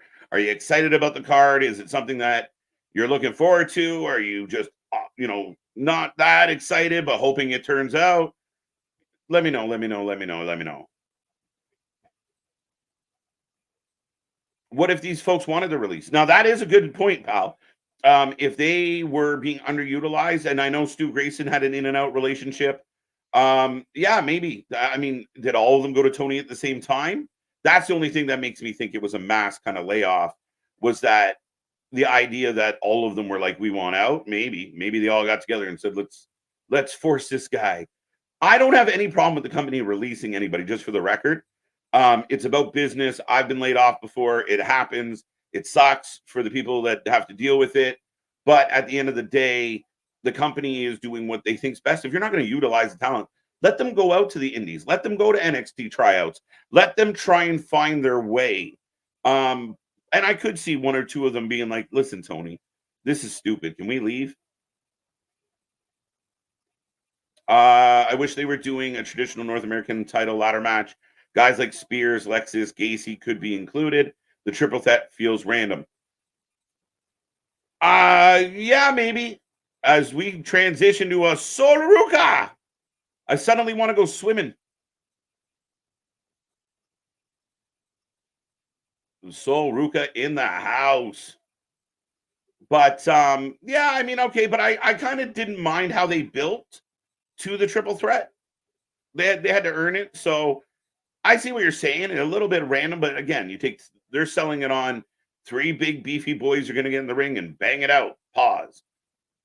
Gracie wins. Yes. Maybe Khan's pockets is not that deep. Well, they are super fucking deep. Let's be clear. But there's people that put out reports about what AEW's worth and da-da-da-da-da-da. It's all bullshit. It's conflated in a lot of regards. Don't believe Meltzer. We say that all the time. At the end of the day, Tony's got tons of money. Punk said it yesterday. As long as Tony's willing to spend the money, AEW's not going anywhere. And we don't want them to go anywhere. Let's be clear. But at some point, you can't just keep bleeding money. You can't spend millions upon millions upon millions of dollars for stars, and then not have a turnaround. If you're not getting a return on your investment, then what are you doing? If you're not turning all the money you're spending into ticket sales and ratings and merchandise, then what are you doing?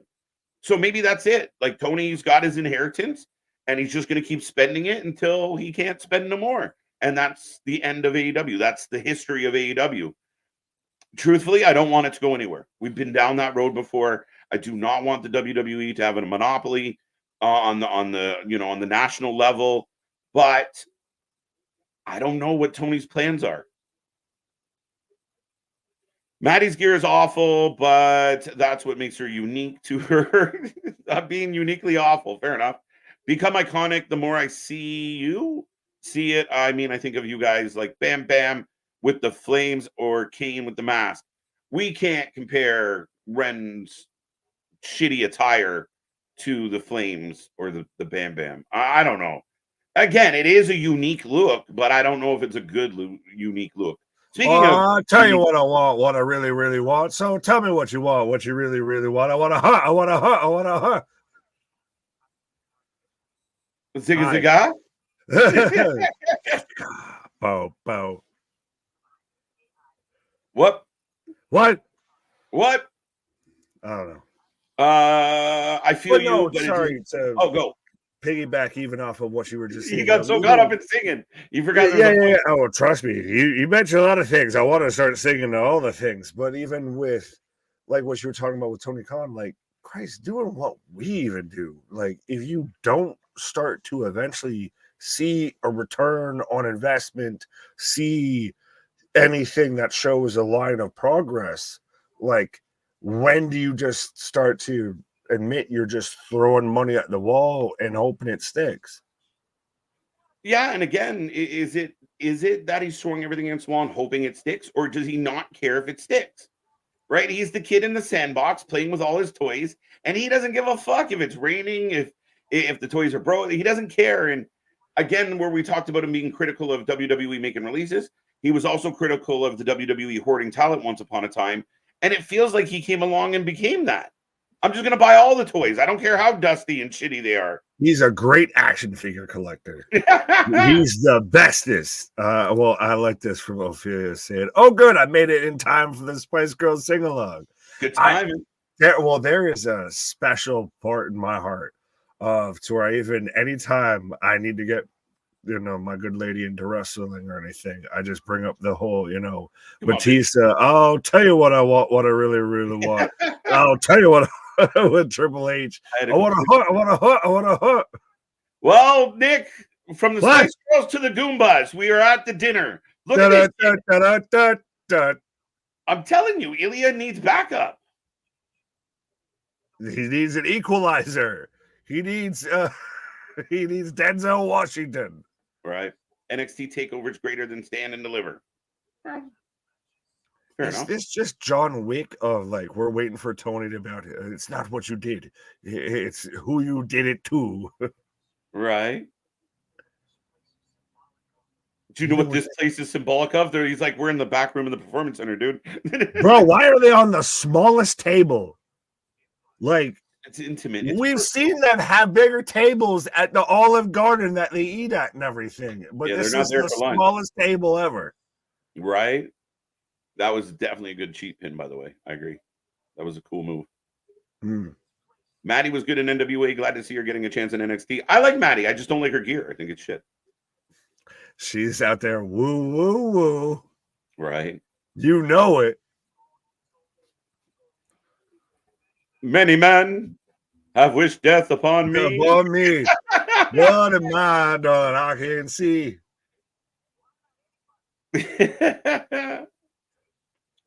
Bro, side note, Brian Robinson, when he came out to that football talk here, that's cold as hell because he actually got shot like that and then came out with his return to the NFL with many men, which, by the way, why don't the Guns, Tony, you're going to pay fucking royalty fees for songs.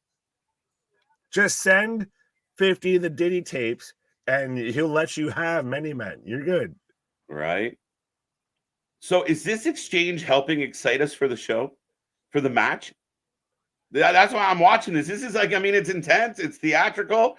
He's grabbing the sore hand. I argue the same thing that I even argued last night was last week outside of SmackDown, your go-home week of everything else. So would you say that Monday Night Raw last night was a better go-home show than the week It was before? on par. It was on par, and I rated it as such. It was a perfect go-home show. It was a really strong go-home show. NXT last week, I don't even remember if it changed anything, but this week's fine. I don't know. It's a weird argument. Okay. It's a weird argument. You just don't want to have it all. I don't know. I don't know. I think we're building nicely. I think everything's kind of connecting the dots. I thought the end of Raw last night was even better than the Raw the week before. I just thought it was a great way to go home and still have the heels. But Ilia, I just watched a bunch of dads leaving Olive Garden, and you're going to say that that's the same fucking build as last week and everything, to where they're leaving it out there on a bridge and everything. What did they do last week? The bridge thing was better? Who gives a fuck? It's the same. It's just another step. Bridge is the same as Olive Garden. Okay. What do you mean? They took him out to a fucking bridge. It was stupid. Now they're sitting in a fucking table. It was equally theatrical. Like, was it that much better than the collection that just walked off was the fucking, homeowners association to where Ilia just moved into. You have an issue with the character. I have no problem. I mean, I'm not like, oh my God, that last week was so much better because they took him to a bridge and said, hey, do you want to swim with the fishes? I'm not saying it's so much better. I'm just saying it's better. I guess. I don't, again, that's why I said it's a weird argument to have, that I'm not really that into entertaining. It's just, I think everything's progressing. Blair Davenport against Sol Ruca. Big kick to open it up. Blair also reminds me of Mortal Kombat. The sun. Got Sol Ruca for the win. Ilia turns red. He's wicked. He sells everything. He's the most intense human being that I've ever seen. Right? Them damn veins. Do we get a new champion on Saturday? I mean, this is a tough one. Could Tony D be the guy and his big Goomba posse? Yeah, but it's... I'm of two minds on this of if Ilia loses, where do you go with him on the main roster? And I think the sky's the limit with him. You put him towards the Gunther push, everything like that. Not with Gunther, maybe against Gunther, what have you. You do that. Tony, I worry if he's one that could carry the brand. Like if you is NXT at a point to where you can let that simmer saute to where you don't need always the big workhorse, always the top guy there. Not saying Tony's not a top guy, but not the guy. Like Trick's the guy, even if Tony wins. Yeah, absolutely. I think there was like 6 questions in there. Yep. Yeah. I mean, I'd be really curious if they trust it. Maybe Tony becomes a transitional champion. This way, Ilia doesn't take, maybe it's a bit of it gets pulled out from under him. It's not a clean win. Ilia moves on. Tony loses the Trick down the road. Maybe I could see that being a possibility. I don't know. But I really think that, I mean, there's history between Ilia and Trick. Unless Trick's on his way up, it's really hard to tell. Well, right there, I think you said it, and I probably said it 4 times in the wrong ways.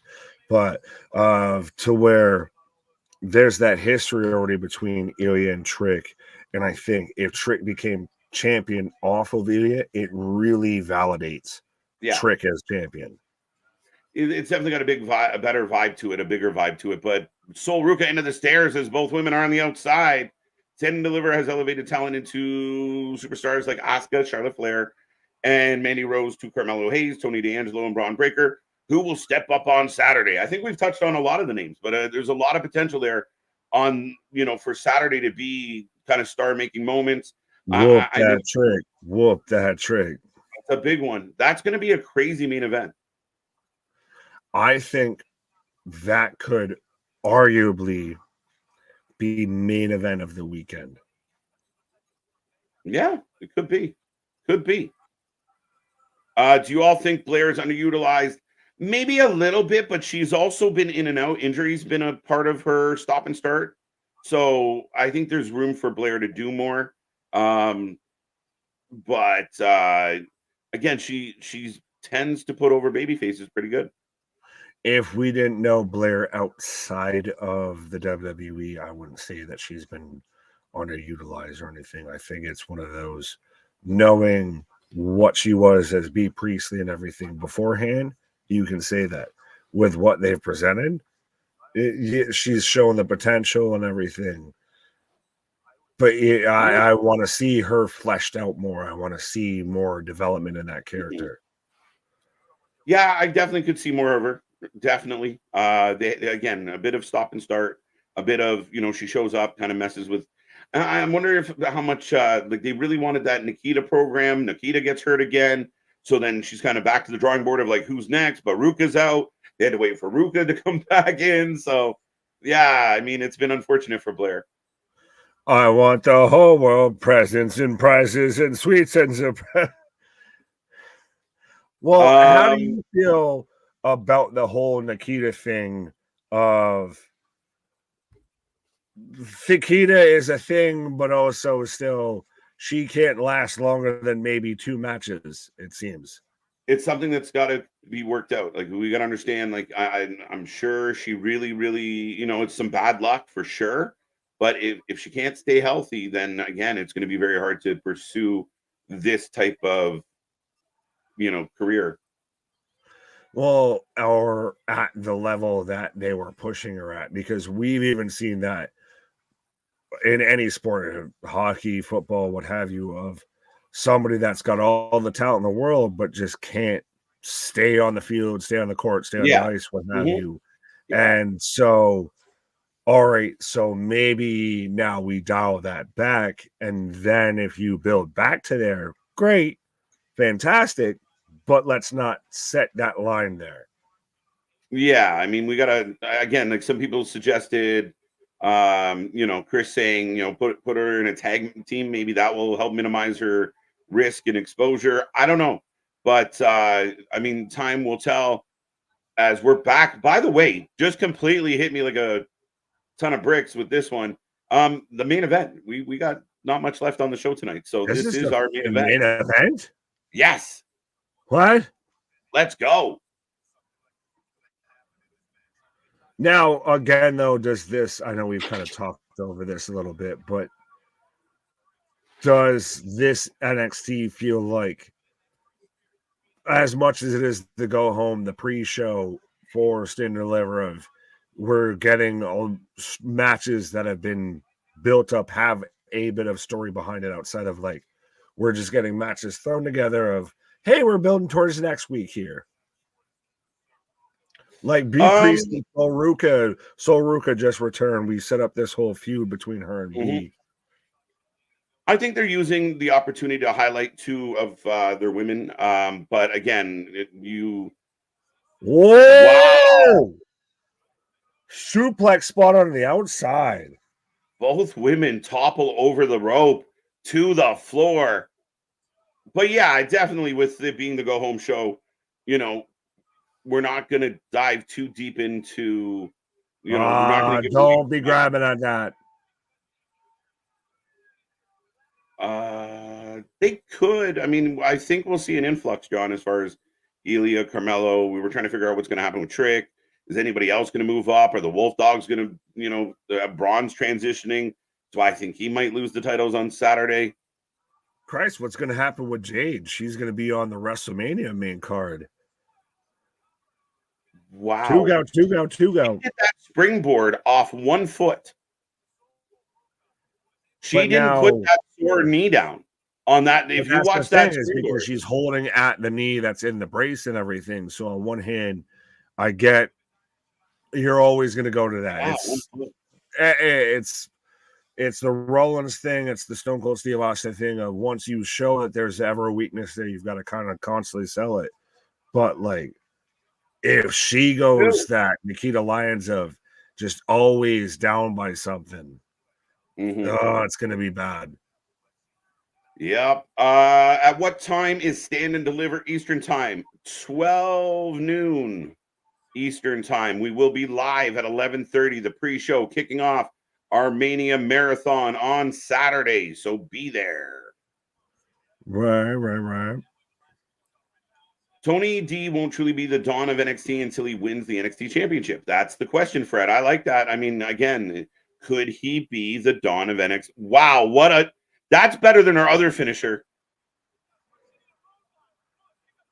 Two go. And look at the red on her back from going up and over. Soul putting on a clinic. Thank you, Dale. Looking for the Soul Stasher that just gets yanked out of there. Blair, I want Blair to take this W, though. Put the rookie in her place. Oh. So. Oh, no. That was a ripcord V trigger into a roll up for 1, 2, 3. Oh, Soul steals it.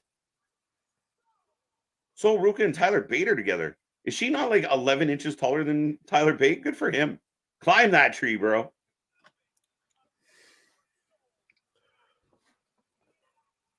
Oh, we're back to Trick. Okay, so the main we got slot, the main event is going to be the contract the signing face to face.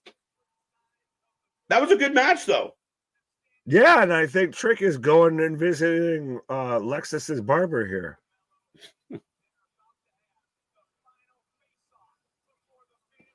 What is more intriguing match? Swerve Strickland versus Joe or Bryan Danielson versus Will Ospreay? Ooh, that's a good question. More intriguing. What would you say? That's tough. Ospreay versus Will, because I'm less likely to know the outcome. Okay, and Ospreay versus Danielson. That's what I was saying, because Yeah, you said Will, so I was just verifying. Yeah, but if I have Joe versus Swerve, I feel like Swerve's winning it. Yeah, I mean Danielson and Ospreay, I'm very intrigued by because it could be a match of the year candidate. Ospreay's been on fire. Danielson, I've been unimpressed with as of late. If this becomes a very slow, technical Japanese style match, it's probably not going to be as good as people hope. Swerve and Joe, I mean, that's such a tough one to pick. Swerve and Joe, I mean, I'm excited because I want to see Swerve win this belt. Swerve and Joe have the less likely percentage or the less likely odds that they're going to fail to deliver. Ospreay versus Danielson, like you said, has the potential that it could get too lost in the muck, too lost in the shuffle. Could you put Blair and Gigi together as a tag team and push them? You could. I don't have a problem with it. You got to make it work. You could do anything. You just got to make it work, because right now, I don't know what's working with Gigi, and you've got to have another match now between Blair and Soul. Yeah, we're not done with that, I don't believe. So No. We'll see. Blair is a great heel to feed to baby faces, similar to Shinsuke. I like Blair. I like what she's doing, for sure. Yeah, but you know what makes a great heel is when they win a couple times and everything to validate them being the fucking heel. Like, yeah, Nakamura's tiptoeing on that. Blair, when's the last time you recall her winning? I believe that it's been few and far between for her wins. I feel like she might have picked up a win in her story build to Roxy, but I can't remember if that was a no contest. But I mean, again, I think she, like Blair Davenport, really kind of helped launch the Roxy we're getting right now. Like she had a big part in that. She helped launch that. She's obviously helped launch the Ruca we're getting. If I remember correctly, she was with Jayne for a bit too, as well. Yeah, absolutely. So I mean, again, she's tried to do. I mean, they use her in a way, but at the end of the day, I think they're like Kyle feels like Blair could be a future champion. I'd have no problem with her being a champion. You got to get her there, but I'd have no problem if it happened. Yeah, but every bit of this is we move farther away from God's sunlight here with this shit. If we move farther away from achieving said goal here, right? I have to quit playing the drinking game of every time he's. Yeah, no kidding. Oh, I just insert quarter. Right, 100%. I'm like a fucking karaoke machine. One more injury, Nikita should call it quits. It's clear right now her legs can't handle wrestling. Apparently, yeah. Yeah, I mean that's it. Or change her style. Stop doing, split drop down. Stop bouncing around like you're 110 pounds. You're not, and maybe you have to adjust. Maybe taking a book out of Nia Jax's page, and kind of following that of I'm a thicker girl. I might not be able to do all the flips and tricks because my ligaments aren't loving it. Ligaments Aren't Loving It is that album name for KJ's solo album right there. My ligaments aren't loving it. Right. But is it that? Is it the style? Is it just how often she's actually able to wrestle? Is it honestly? Is she a little bit of that Mercedes Moné of the wrestling? The actual wrestling is the afterthought of she wants to be, I can sing, I can sell you clothing, I'm a jack of all trades, a master of none.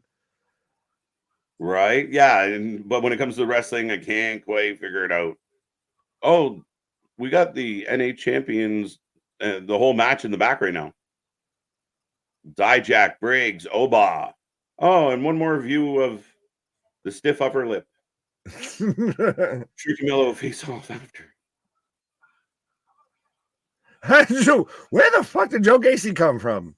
Under her desk, and she's wearing a skirt. Just saying. There ain't nothing wrong. Spears and Gacy added to the countdown show on Saturday. Now, is she Alvin, Simon, or Theodore? Which one of the fucking chipmunks is she? Theodore. Da-da-da-da. She is selling that leg, so Ruca wins. Whoop that trick. It's WrestleMania week. Yes, buddy. Let's go. Blair last beat Nikita, who got injured in that match. Facts. As Mello coming to the ring. Killmonger, Carmelo Hayes coming out to the ring right now. Would be cool to see Machine Guns at Mania. Yeah. Who would you like to see Motor City Machine Guns in AEW or WWE, and why? I think they're a better fit for AEW, but they'll probably get lost in the non-existent tag team division. I've already said, even the comment before of if we get a surprise entrant in the tag ladder match, could see it out. Would be cool to see Machine Guns at Mania. It'd be interesting for sure. But here comes Trick Williams.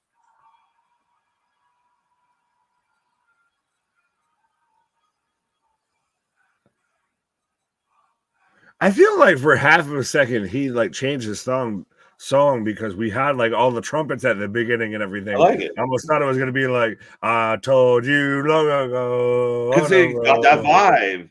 Yeah. Gacy versus Spears on the kickoff show, and we will be here live for it. So yeah, we're opening WrestleMania weekend with Gacy versus Spears. Right. Would you guys be live for Mania? Christopher. Making my brain hurt, my man. What? Is it a day that ends in Y? Then yes, we will be here live, my guy. Yeah, we're going to be here for 10 plus hours on Saturday, 6 plus hours on Sunday. We're also going to be here twice on Thursday, twice on Friday. Yeah, we're going to be here, Christopher. I think it's just so funny that you literally finished of we'll be here for the pre-show before the pre-show. And then it's will you be live? I don't know. What did I just say? Right. Respectfully, Chris, love you, but you can have it. Stop playing with my emotions. Yeah, Smokey. Is AEW Collision after the first two black men to main event Stand and Deliver is what Trick's right now here saying. Yeah, and I mean a monumental matchup for that reason. Absolutely. Well, and again, I think Christ, we saw it with this match. We saw it with the Trios women match on SmackDown with Jade, Naomi, Bianca. Christ, we even had CM Punk mention it with, I wouldn't be out here with gray hair. That's clear as day that Vince ain't here no more. Right. Vaniqua don't live here no more. Mm-hmm. Who gets more booze? Carmelo Hayes or Dominic Mysterio?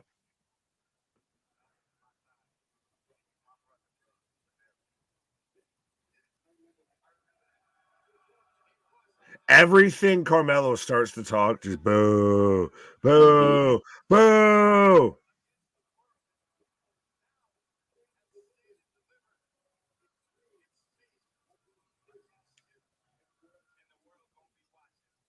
And the world's going to be watching.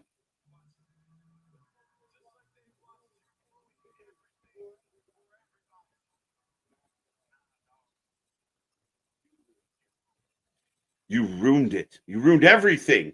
You jerk. Shout out the one dude that's just like, yup, you got it. You fucked that shit up. No doubt you guys have the best watch along, and many can agree with me. Just give me a hell yeah. Well, thank you, Christopher. What? Yeah, hell yeah. Okay, then. You can't give me no hell yeah? I didn't know you wanted one from me. I literally asked for one. Hell yeah.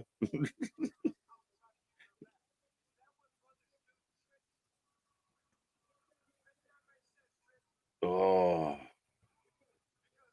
Carmelo gaslighting Trick Williams right now. Trick and Mello also making history since Ron Simmons. Yeah.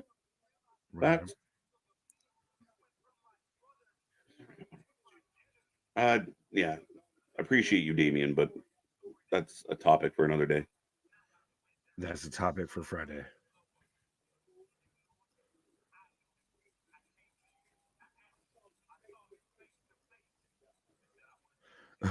This weekend, I'm gonna take a shot every time I hear I'm mad at it. You have that. Oh my god. Yeah, I am not responsible for any after effects that may come from that. Right. You can have that. That ain't even what I'm mad at. And yeah. NXT, the titles, what do you say? The titles are girlfriends. NXT titles are not girls, Mello.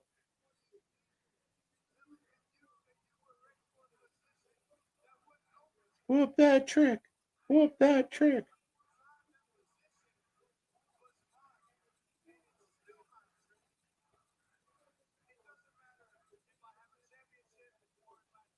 Make it a big one, Chair. What? Oh, yeah. Handle. Trick's winning this match, clearly.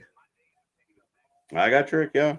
But Mello's doing a great thing here and definitely hyping this up, getting us ready for it.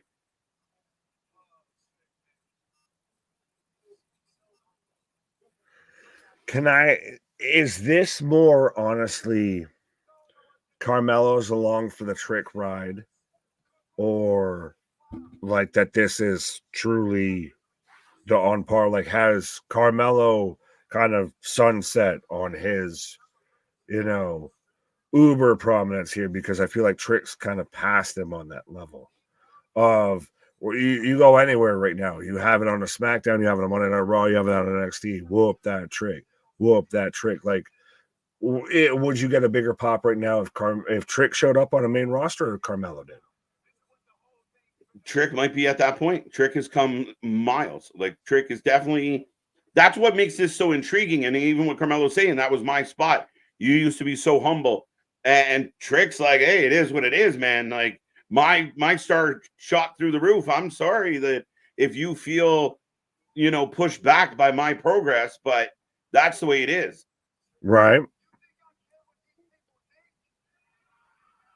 You think I care what these people think? That's what the whole other part of your fucking promo was. So, yeah, maybe just a little.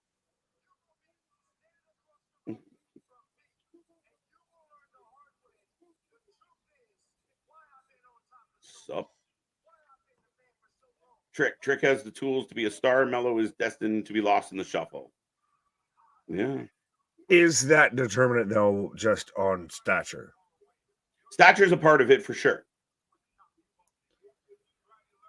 But Trick and Carmelo is going to have a very good career. Carmelo is solid. Trick just has a little more tools in his toolbox. And yeah, the fact that he's a much bigger physical presence doesn't hurt. As we're off and running. Security. Right, everybody throwing hands. But I think Trick has a better in his promo catalog. Mm-hmm. Apparently that guy's got all the catalogs. Right. But I think Carmelo has a little bit better in his actual wrestling vernacular of when it comes to in-ring, Carmelo's got you. Yeah, you might not be wrong there at all. And the locker room is emptying out. This is what you needed, and this is what I know we got a taste of it a little bit on Monday Night Raw. But you needed, by God. They're throwing hands. Everything's going to chaos, folks. 100%. Make sure you're here with us live Saturday at 11:30 when we're here watching Stand and Deliver. All hell's broken loose. Right? No, off the air with chaos. I thought the Bear Mountain dude was funny to see him in in khakis and a fucking button up. What's that? I said kahikis. Kahikis. NXT and SmackDown. NXT is heating up. I love it. All right, ladies and gentlemen, that is the end of the show. I will take all your ratings out of 10. How did you feel about the show? What is on your mind before we call it a night tonight? But yeah, an interesting go home show. Definitely had some issues with it. I did anyway. It definitely tapered off. Yeah, I mean, shit. What is your rating and thumbs up or thumbs down? What is your feeling on if you're more excited to watch Stand and Deliver based off of this go home show? In some aspects, I am. Some stayed kind of status quo or didn't really change. The big surprise would be the tag team Axiom, Nathan, and Frazer going to take on. To me, I was a little surprised with that. I thought OC had a better marquee value. Blair, Soul were all right tonight. But yeah, I mean, a lot of build. The ending of the show was great. Great way to do it. I'm going to give it a 7. I'm going to give it a 6.5. I could meet you there. 100%. There was nothing that would take away from you being excited for Stand and Deliver, but I question if there was anything that added to you being excited for Stand and Deliver. Yeah, I mean, I think I see what you're saying. That's why my mark's a little low. I thought the ending, status quo, it kind of held my interest for that match. I think the best one of the night, as far as making me go, okay, I really want to see this, was Lyra and Roxanne. I thought that segment went really well. I thought Lyra cooked. I thought she did really well. Valid. We added a Gacy Spears match, fair enough. But yeah, again, a lot of status quo. As much as I enjoyed the first part of it, and then I just felt like there was a lot of stuff that just kind of too much Ava. I don't know.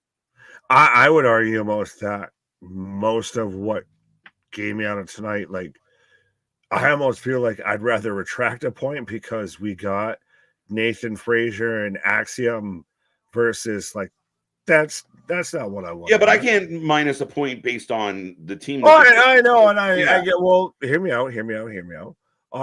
Like, to me, the Jacy Jayne, that whole segment coming back through from Gorilla and cut a promo and everything, more sold me on a match I respectfully shouldn't have given a shit about.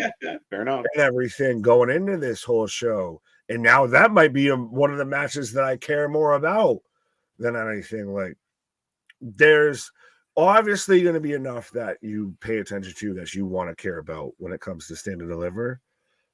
There were some things that were very much helped by this, and I feel like there might have been a few things that were harmed by this show.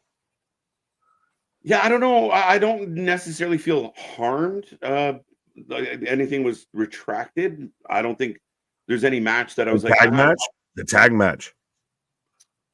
What do you mean? Like, as far as, I don't think it's retracted. So I know we didn't know who was going to be there, but now that we know who's going to be there, like, you kind of picked, I feel, the worst option. I think they're going to win. Not only do I think they're going to be there, now I think they're going to win. I'm really curious about that match.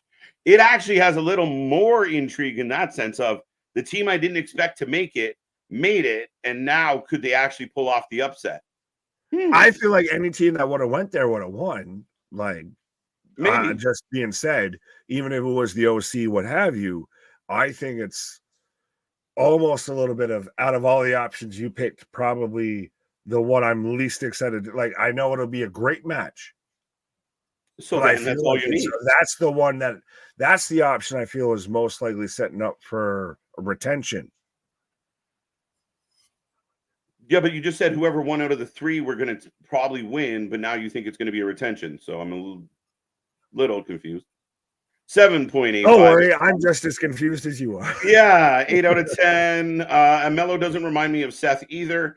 I saw the comparable between Finn and but again, I think Boston, you're taking guys that have put in time and you're comparing them to a guy that hasn't got there yet.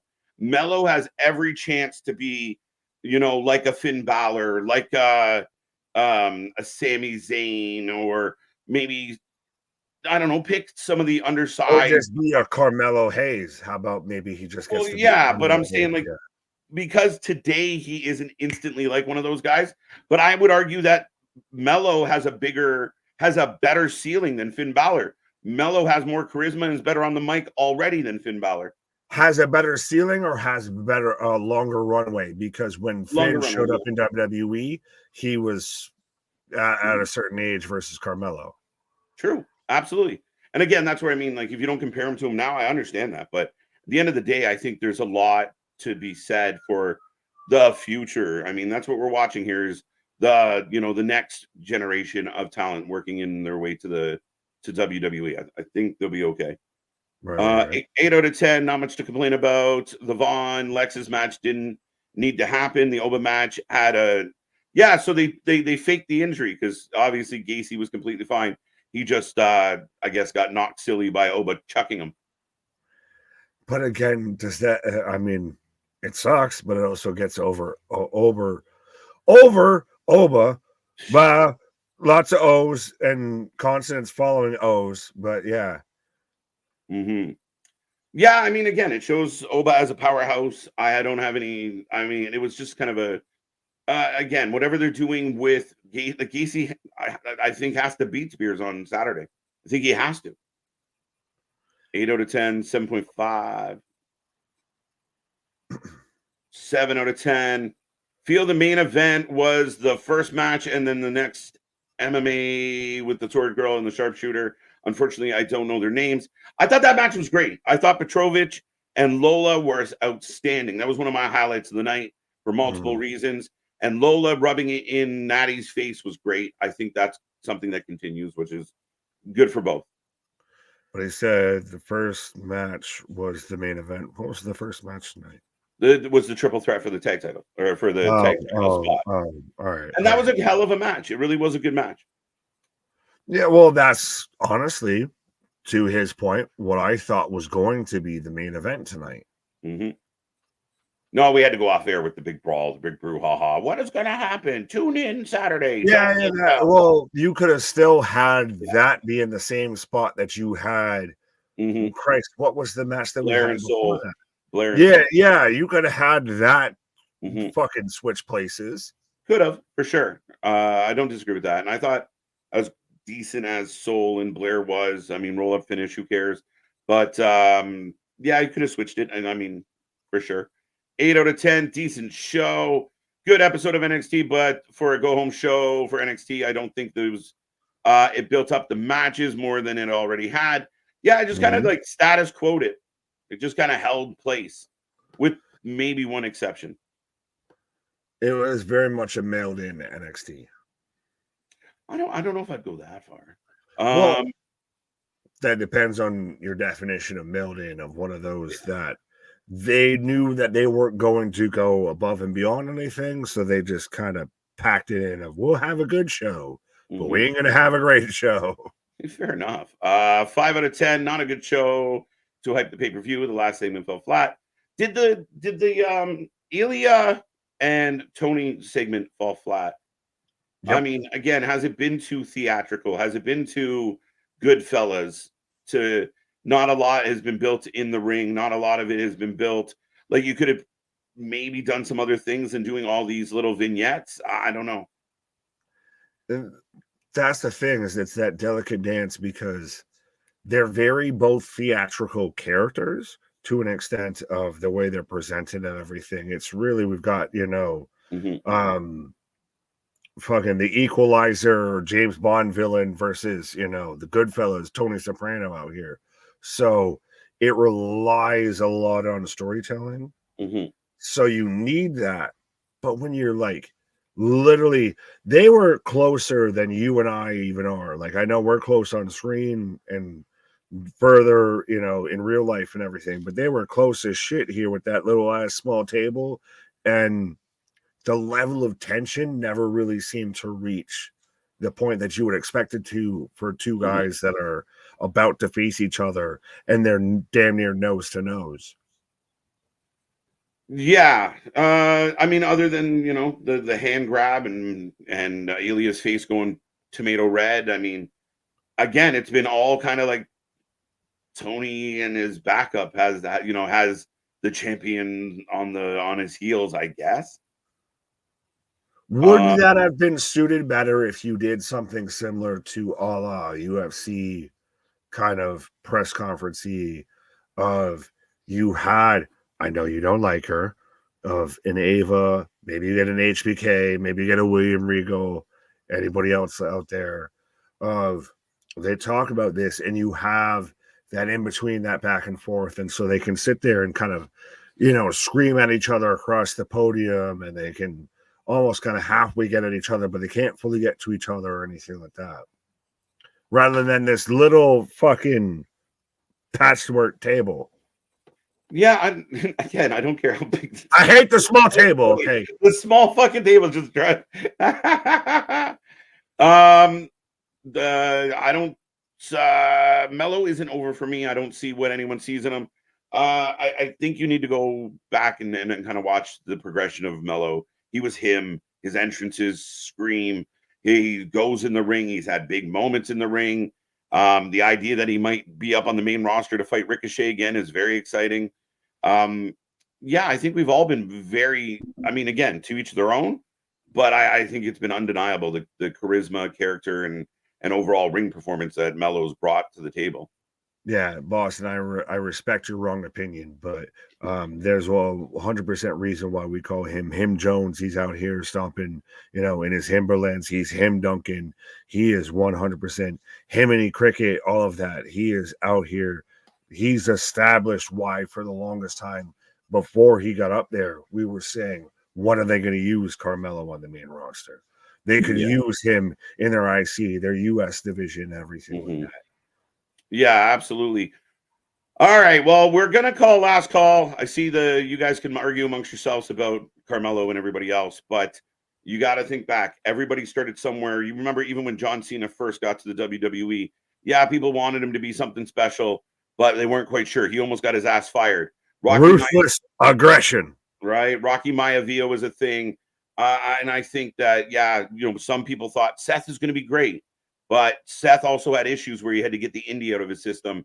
These guys are coming in like Trick, Carmelo. They're being trained from the ground up. And I think we're seeing stars in the making that someday we are going to be sitting here going, wow, what a Mania match between those two former NXT talents. Should Seth come out on night one in the tag match to the old Rocky Maya, like in the old Rocky Maivia gear? That'd be hilarious. Do it. Fuck them up. Just make it exciting. But mental warfare. What's that? I just said mental warfare. Mental warfare. Do it. Play with this game. Damien had asked. Damien had asked what we're looking forward to tomorrow. We will be back live for tomorrow with AEW Dynamite. It's a real weird card on paper. I don't know why Ospreay continues to fight the Gallows family. They're in the same faction. They haven't kicked them out. They haven't jumped them. It's just prove that you're better than everybody in our faction, I guess. Dumb shit. Young Bucks versus Best Friends. I don't know if that tickles my fancy all that much. Thunder Rosa, Mariah May might be interesting. And then Billy Gunn and Jay White. It's a soft one on paper. I want to see how they try and stick the landing towards Dynasty here, because they got to stick the landing here. They really got to fucking pull their shit together. Right. No, I'm definitely curious to see where they take it. We will be back live, like I said, Thursday. Don't forget, if you're listening right now, we have 2 early afternoon shows Thursday and Friday. Be there for those. Don't miss those. And we're back as in our normal times in the evening as well. Our marathon is coming up Saturday. We're going to cook all day long, 10 plus hours. And then Sunday, of course, night 2. And then we don't stop. We got another week of wrestling, and then we got Dynasty and a whole bunch of other shows coming. So thank you for spending your Tuesday with us. We will see you tomorrow for Hump Day. And I hope everyone out there had fun tonight. Click all those buttons and be a part of the family, folks. Our shit is real. Our shit is raw. Our shit is authentic. When you're talking about the wrestling, put it with that full live with it. See you on the flip side. Come back for Dynamite. Boom.